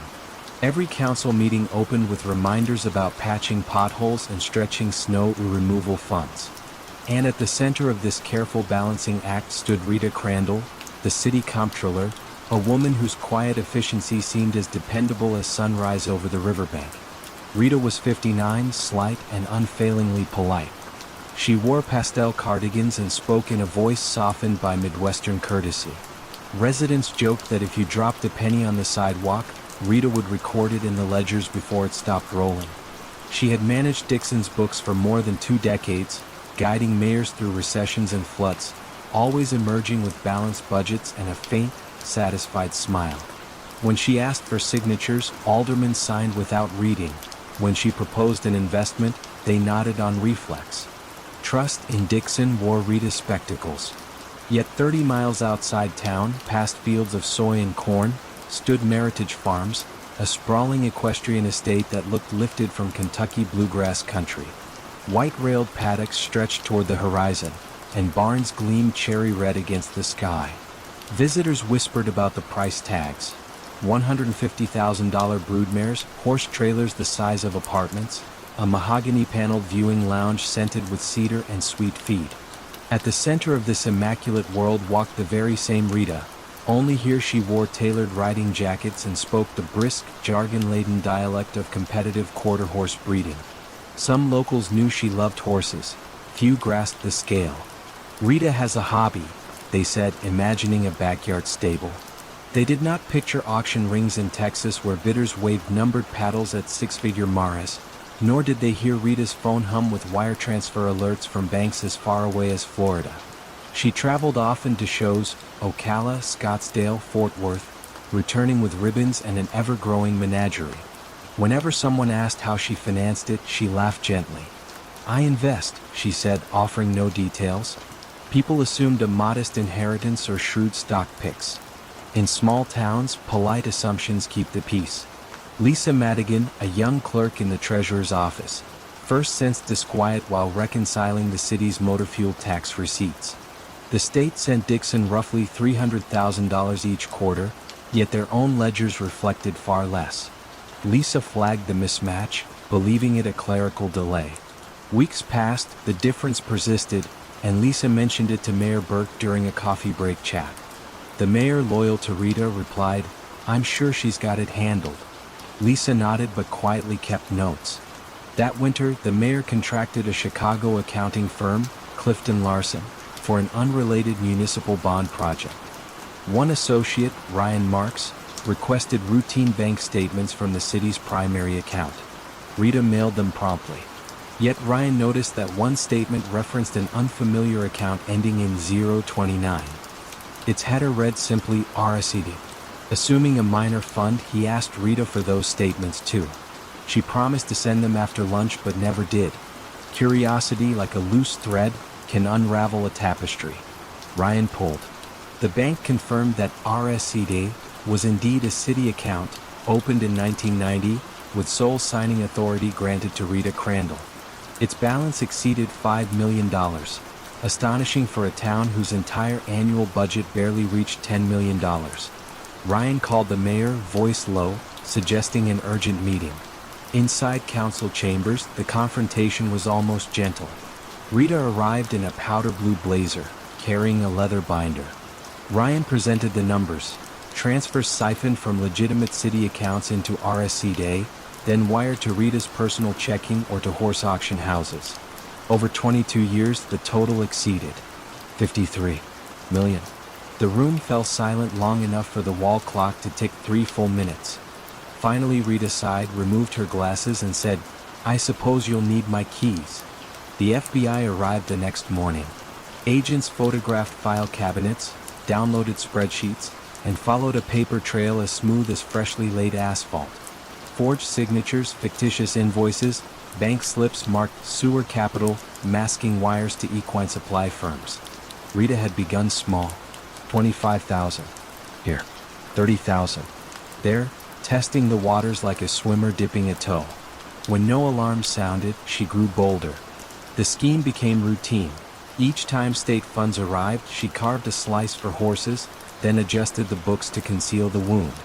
Dixon's infrastructure crumbled quietly, potholes deepened. A planned riverfront bike path never materialized. Taxpayers grumbled, never suspecting their money grazed in distant pastures. Reporters descended on the sleepy town, microphones poised. Neighbors stared at Rita's modest ranch-style house, bewildered that it sheltered a secret millionaire. In interviews, former mayors expressed hurt. "She ate at our tables," one said, voice trembling. The betrayal felt intimate, a violation not of finance alone but of community. At trial, federal prosecutors outlined the embezzlement with almost clinical calm. They displayed glossy photos of stallions, trailers, jeweled bridles. Jurors gasped at the sums. $725,000. For a single mare named Pizzazzy Lady, $2.1 million in transport fees over 4 years. Rita, in gray prison garb, listened without visible emotion. Her defense offered no elaborate theory, only that she loved horses and lost control. She entered a guilty plea, sparing the town a protracted spectacle. Judge Philip Reinhardt sentenced her to 19 years, calling the crime extraordinary in its duration and magnitude. Dixon received partial restitution through auctions of horses and property, yet the ledger would never fully balance. Roads remained scarred, civic projects sat unfinished, trust was harder to pave than asphalt. On the day Rita left for federal prison, April rain fell over Meritage Farms. Workers loaded prize maras into trailers bound for auction. The paddocks, once bustling, stood empty, their white rails reflecting in shallow puddles. Back in Dixon, Lisa Madigan walked to the riverfront after work. She leaned on the railing, listening to water slip past limestone banks, and wondered how long a town needs to unlearn misplaced faith. She felt no triumph, only a quiet resolve to reread every line, question every assumption, and remember that on the calmest surfaces, currents may still run deep. Lisa turned toward City Hall, lights glowing in the dusk, and took a slow breath. The budget season was coming, and the numbers at last were hers to guard. Houston's summer haze clung to the glass facade of 1400 Smith Street, where the blue E of Enron shimmered like a mirage on desert air. At 7:15 a.m., Jeffrey Skilling arrived in shirt sleeves, coffee cooling in one hand, a paperback of military strategy in the other. He liked to say the office was his battlefield and volatility the only honest compass. On the 34th floor, young analysts already clustered around dual monitors, parsing electricity prices as if reading omens. They called themselves the smartest guys in the room, half joke and half creed, and Skilling encouraged the legend with a brisk nod before vanishing into his corner suite. Below him, in a windowless enclave that smelled faintly of printer toner and ambition, Chief Financial Officer Andrew Fastow studied the architecture of a fresh, special-purpose entity. The shell companies carried names drawn from Star Wars, Jedi, Chuko, Raptor, because Fastow believed whimsy masked complexity. Each entity bought warehouses full of Enron stock on credit, then sold the imaginary gains back to the parent in time for quarterly reports. The loop turned market risk into revenue, debt into cash, and uncertainty into what Skilling liked to call earnings stability. Ken Lay, Enron's avuncular chairman, floated between these worlds like a stately moon, soothing investors with Midwestern warmth. When skeptics muttered that profit margins looked too sleek for a commodity business, Lay assured them deregulated energy was a new frontier. There would be bumps, yes, but whoever doubted the railroad barons? The comparison struck boards and pension funds as both impolite and irresistible. Money flowed in. Inside the trading pit known as Valhalla, a former academic named Lou Pai prowled the aisles, shirt untucked, tie crooked. He oversaw a unit that bundled long-distance weather futures with broadband capacity swaps, abstractions stacked on abstractions until even seasoned traders lost the thread. Pai's rule was simple: if you could imagine a contract, you could trade it. Enron's quarterly press releases translated those inventions into tidy growth curves. Nobody outside the building needed to know how surreal the underpinnings had become. Yet entropy seeped through the seams.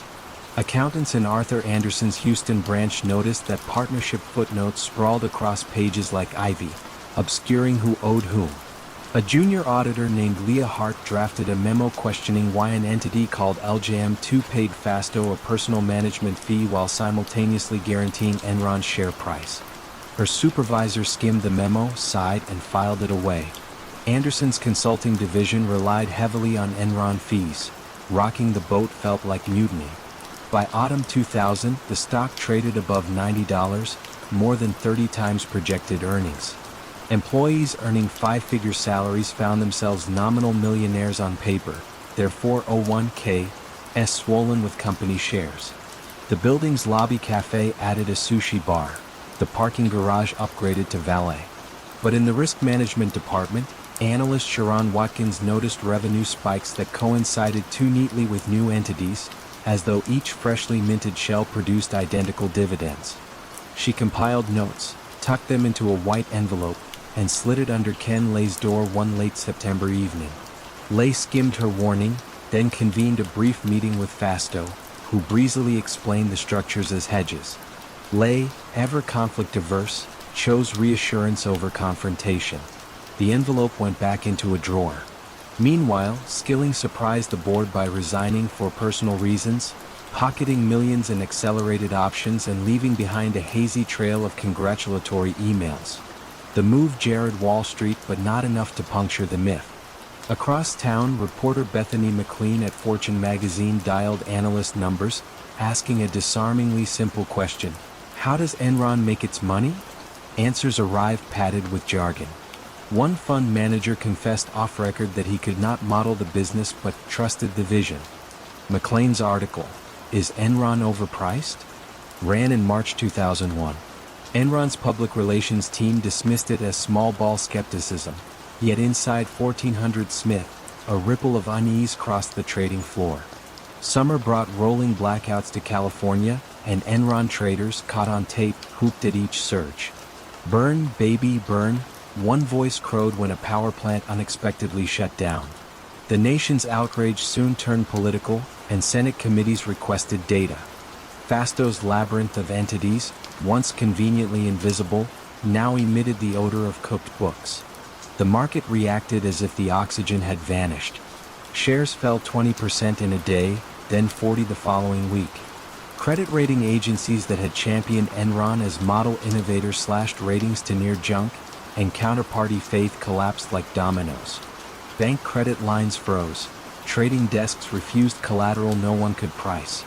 On November 8, a planned merger with Dynegy, an emergency lifeline, dissolved within hours when Dynegy's lawyers opened the books and recoiled. Their badges still unlocked doors, but nobody wanted to remain inside a building whose name had become a punchline. In conference rooms dotted with unplugged speakerphones, HR officers urged staff to diversify retirement accounts, grim advice delivered too late for many. December 2, 2001. Enron filed for Chapter 11, the largest bankruptcy in American history.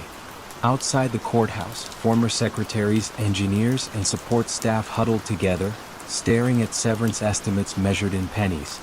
Television cameras panned to a protester's homemade sign, from the smartest guys to the biggest lies. Criminal investigations spread like wildfire. Fasto, confronted with piles of partnership documents and the prospect of a century behind bars, accepted a plea, traded testimony for leniency, and described in clinical calm how he had balanced Enron's earnings on a rickety stool of debt and deception. Skilling, once the swaggering architect, insisted no fraud existed, only market misunderstandings. Lay professed heartbreak, blamed short sellers, and scheduled golf between depositions. The verdicts arrived years later, long after the trading screens went dark. Skilling received 24 years, later reduced.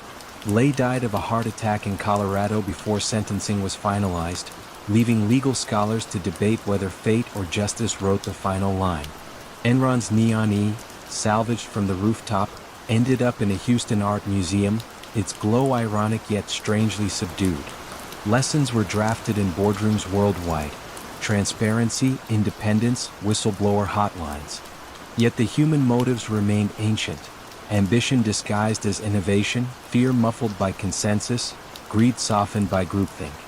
In the quiet aftershock, one could stand on Smith Street at dusk and see only the reflection of passing cars and glass where the logo once blazed. The mirage had lifted, but the heat it left behind still shimmered in the memories of everyone who believed brilliance could replace balance.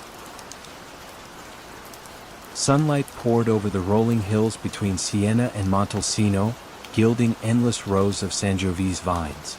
At their center stood Tenuta di Castelloro, a 15th-century stone villa reborn as the headquarters of Italy's fastest-growing wine consortium.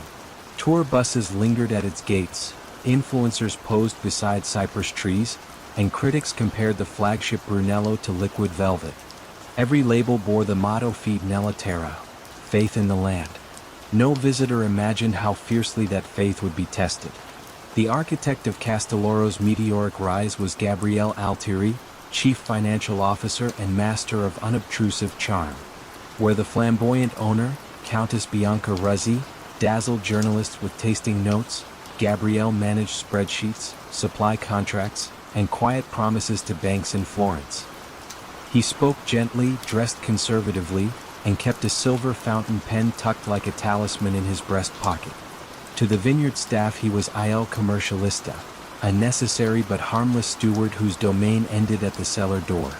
In the summer of 2017, Bianca unveiled an ambitious expansion plan: acquire 3 neighboring estates, double production, and build a boutique hotel overlooking the vines.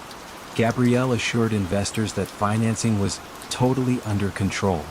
The first tranche, Euro 28 million, arrived from a Milanese private equity firm eager to uncork global distribution. Construction cranes soon pierced the Tuscan skyline, clanging above the buzzing of cicadas. Yet invoices multiplied faster than scaffolds rose, and cement trucks idled longer than foundations poured. Enter Elisa Conti, a junior auditor from a regional accounting firm hired to satisfy due diligence clauses. Fresh out of Bologna Business School, she approached the assignment with the zeal of someone determined to impress. Her first red flag fluttered in a dusty file cabinet: purchase orders for French oak barrels from a supplier in Bordeaux that she could not locate online. The listed contact number rang to a prepaid mobile that disconnected after 2 tones. When Elisa asked Gabriele about it, he smiled. Small cooperages avoid publicity, he explained, tapping his fountain pen twice on the desk. Artisanal culture. Still, the oddities accumulated. Freight bills cited a trucking company in Medina that had dissolved 2 years earlier. A €600,000 payment for heritage stonework went to an account in Luxembourg rather than nearby Carrara. Elisa plotted the transactions on a timeline and noticed a pattern. Each suspect invoice appeared at month-end, just before Castelloro's cash balances flowed into a bustling sweep account, then vanished across multiple jurisdictions. She returned to Gabrielle's office at dusk, the villa corridors echoing with the distant hum of bottling machines.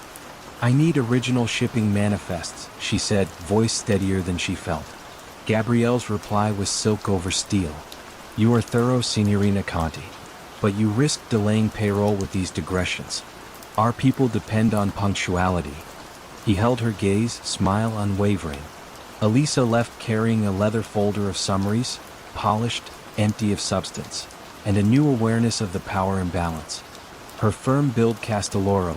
Castelloro paid the firm. Ambitious auditors learned where curiosity stopped. That night, Elisa logged into the Italian company's registry and cross-checked every Castelloro vendor. 6 shell entities traced back to a single address in Malta, each controlled by Altieri Fiduciaria, a trust company listing Gabrielle's elderly aunt as director. Elisa printed the documents, heart drumming. She considered escalating to her manager, but he had once toasted Gabrielle at a Florentine wine fair. Friendship and fees intertwined like vines around a trellis. Meanwhile, the expansion creaked. Builders complained of unpaid retainers. An architect resigned after her invoices went unanswered. Bianca, distracted by export tours in Hong Kong, forwarded complaints to Gabrielle, who soothed her with earnest emails. "Minor liquidity waves, the harvest will settle them." He diverted €4 million from a grape futures hedge to cover interest on a bridge loan, recording the transfer as equipment upgrade. The ledger balanced if one ignored the widening hole beneath. In early October, a violent hailstorm shredded swaths of fruit, slashing production forecasts. Insurance would cover only half the loss, and Castelloro's creditors wanted updated numbers within 10 days. Gabrielle faced a wall of liabilities that no fountain pen could massage. He drafted a plan to request emergency capital from the private equity partners, framing the storm as an unrepeatable buying opportunity. Before sending, he needed audited figures, Elisa's figures, to look pristine. Elisa, however, had reached her limit. She drove to Siena at dawn and slipped her dossier under the glass door of the Guardia di Finanza, the Italian financial crime police, then waited in a cafe until 2 officers invited her to give a formal statement. As rain pattered olive leaves outside, she outlined the shell companies, fake barrel orders, and missing freight logs. One officer scribbled in a notebook, the other murmured, "Ponzi del Vino." The phrase lingered like tannin. Investigators descended quietly, posing as tourism officials inspecting export permits. They cloned server drives, photographed ledgers, and discovered that over 3 years Gabrielle had siphoned €18 million through the Maltese shells, channeling funds into a Monaco condo, a vintage car collection, and speculative cryptocurrency accounts now half vaporized. His method was mundane: false invoices, round-tripped consulting fees, but cloaked in the romance of Chianti sunsets, it had thrived unchallenged. The arrest came during the annual Harvest Festival. Lanterns hung between barrels, guests sipped new rose, and Bianca prepared to thank her financial guardian angel. Instead, officers in plain suits guided Gabrielle away, silver pen still in his pocket. Amid stunned murmurs, Bianca's crystal glass slipped from her hand and shattered, one more ledger gone to shards. News outlets seized the symbolism: faith in the land, fraud in the ledger. Bankers froze credit lines. The hotel project stalled mid-frame, cranes abandoned like skeletal creatures against the sky. Workers, pickers, coopers, drivers, waited weeks for wages. Tourism slowed as curiosity replaced admiration. Visitors photographed caution tape where vines met unfinished concrete. Gabrielle negotiated a plea, citing pressure to meet the Countess's impossible timeline. Elisa's firm lauded her integrity, yet several wineries quietly dropped their audits. wary of such unflinching eyes. She accepted a position with the Guardia di Finanza, swapping vineyards for spreadsheets in Rome and learning to balance vigilance with the loneliness it invites. Each autumn, when grape-laden trucks crest the Tuscan hills, locals still recall the festival night the glass shattered. Castelloro endures under new management, bottles relabeled without the old motto. Faith, villagers say, now rests not in the land alone, but in the hands that measure, verify, and refuse to look away. The glass walls of the Theranos headquarters on Page Mill Road glittered at sunrise, mirroring the sycamore-lined hills that frame Silicon Valley like a promise. Inside, the reception area smelled of jasmine candles and new circuitry, a curated blend meant to suggest both spa and laboratory. Visitors signed non-disclosure agreements on iPads while a looping video displayed a single crimson bead of blood traveling through animated microchannels, the company's red square logo pulsing beneath a soothing piano score. At the top floor, founder Elizabeth Holmes strode barefoot across carpet the color of desert sand, black turtleneck hugging her small frame, blonde hair twisted into a rope. She spoke seldom before 10 a.m. When she did, her voice dropped into a baritone that unsettled new employees but reassured investors. "We're not an iteration," she liked to say, "we're a revolution." The revolution fit neatly on a lab slide. A finger prick, a few microliters, and hundreds of diagnostic results returned in the time it took to order coffee. The promise dazzled retirees fearful of needles, generals dreaming of battlefield triage, and drugstore chains hungry for foot traffic. Yet beneath the frosted glass lay rooms partitioned by secrecy. Engineers on the first floor tinkered with Edison devices, boxy black machines the size of toaster ovens, yet never saw the chemical formulations upstairs. Chemists upstairs never glimpsed the velvet-lined demo room where visiting dignitaries watched choreographed test runs. Everything depended on silos, each stacked like a Jenga tower whose overall stability no single player could judge. A former Apple designer named Avi joined to perfect the device's sleek shell. On day 4 he asked an innocuous question: "Where's the cooling system for the reagent carousel?" A project manager answered with a smile that didn't reach her eyes: "That's handled." When Avi pressed, he received an invitation to a meeting that never appeared on his calendar. He learned quickly that curiosity could shorten contracts. Meanwhile, in a windowless corner of the basement, lab associate Erica Chung clicked through spectrometer readouts that refused to line up. Control samples wandered across expected ranges like lost tourists. She logged deviations, each flagged yellow, then red. Her supervisor, eyes rimmed with fatigue, leaned in and whispered, "Just repeat until it lands in spec." Erica nodded, heart thudding. Repetition felt less like science and more like roulette. Investor money rained in. First millions from venture icons, then hundreds of millions from scions of political dynasties, culminating in a valuation of $9 billion that crowned Holmes the youngest self-made female billionaire. She decorated conference rooms with framed quotes from Edison, Da Vinci, Yoda, "Do or do not, there is no try," and installed bulletproof glass around her office. Guards in inconspicuous polos paced the hall, hollering code walkthrough whenever non-employees strayed near labs. Skepticism appeared as faint drizzle, then steady rain. In late 2013, Alan Bean, the departing lab director, emailed Holmes a 12-point memo outlining irregularities: failed proficiency tests, unvalidated hardware swaps, diluted blood samples run on third-party Siemens analyzers while clients believed Edison did the work.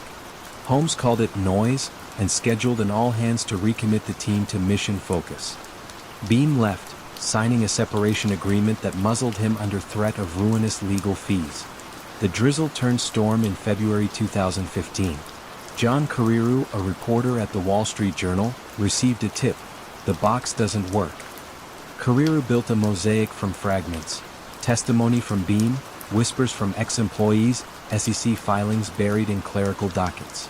When he phoned Theranos for comment, legal counsel David Boies, a litigator famed for decibels and victories, threatened consequences. The intimidation seemed odd. It also confirmed Carreyrou's hunch that the truth was brittle. Holmes went on the offensive, booking an interview with Mad Money. Bathed in studio lights, she told Jim Cramer that Theranos technology was the most important thing humanity has ever built. Her voice carried the gravity of moon landings. The stocky host nodded, dazzled. Shares didn't exist. Theranos was private, But confidence, the real currency, surged anew. Yet numbers kept misbehaving. Walgreens pharmacists called Theranos hotlines daily, reporting vitamin K tests reading 0 for living patients, liver enzymes yo-yoing within hours. Each complaint traveled a feedback loop that ended in silence. Inside the lab, Erica Chung crouched over a centrifuge and felt her tolerance snap. She copied data to a thumb drive, resigned, and typed a letter to federal regulators. Days later, in a beige FDA office, she described test runs rerouted to Siemens machines when VIP clients visited. The regulator listened, pen tapping, expression neutral. The tap echoed louder than any threat she'd feared. October 2015, 3 a.m. federal inspectors arrived unannounced, ID badges swinging. In the hallway, a compliance officer dialed Holmes, voice quavering, "They're here." Upstairs, Holmes paced barefoot, calculating variables. Sunrise found her smiling at investigators, offering espresso from a mahogany cart. She spoke of revolution again, but this time her baritone lacked resonance. It sounded like an algorithm searching for the next best phrase. The inspectors issued a scathing report: unreliable controls, unqualified staff, patient risk, immediate jeopardy. Centers for Medicare and Medicaid Services imposed sanctions, banning Holmes from owning or operating a lab for 2 years.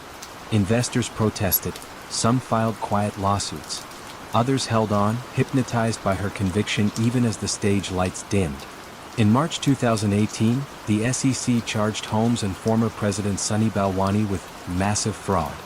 She settled without admitting wrongdoing, surrendered voting control, and paid a token fine. But the criminal probe pressed on. 2 years later, federal indictments alleged wire fraud and conspiracy, the maximum penalty overshadowing even her hyperbole. Courtroom sketches captured her seated behind counsel, eyes focused on a point no one else could see. The trial, delayed by pandemic, began in the fall of 2021. Prosecutors paraded lab workers, oncologists, wounded investors. Defense counsel painted Holmes as a young visionary undone by over-optimism, quoting Silicon Valley's mantra, "Fail fast." Carreyrou sat in the gallery, notebook steady. Jurors leaned into audio of Holmes assuring the Department of Defense that Edison could detect bioterror pathogens. After 7 days of deliberation, the verdict arrived. Guilty on 4 counts of wire fraud and conspiracy. Sentencing followed, 11 years and 3 months. The judge cited a stark betrayal of medical trust. Holmes blinked slowly, tears gathering but refusing to fall. The sheriff's deputy touched her elbow. She nodded, rose, and walked down a corridor that smelled of old varnish and consequence. Theranos signage came down. A biotech incubator now leases the space, its lobby filled with ethically sourced succulents. Engineers huddle over CRISPR rigs where Edison shells once collected dust. Some evenings, custodians claim, the automatic blinds malfunction, descending at twilight without command. Through the slats, they glimpse the hills beyond Page Mill, their outline tinged red by the setting sun. A color reminiscent of a single drop of blood, bright, beautiful, and never as transparent as it first appears.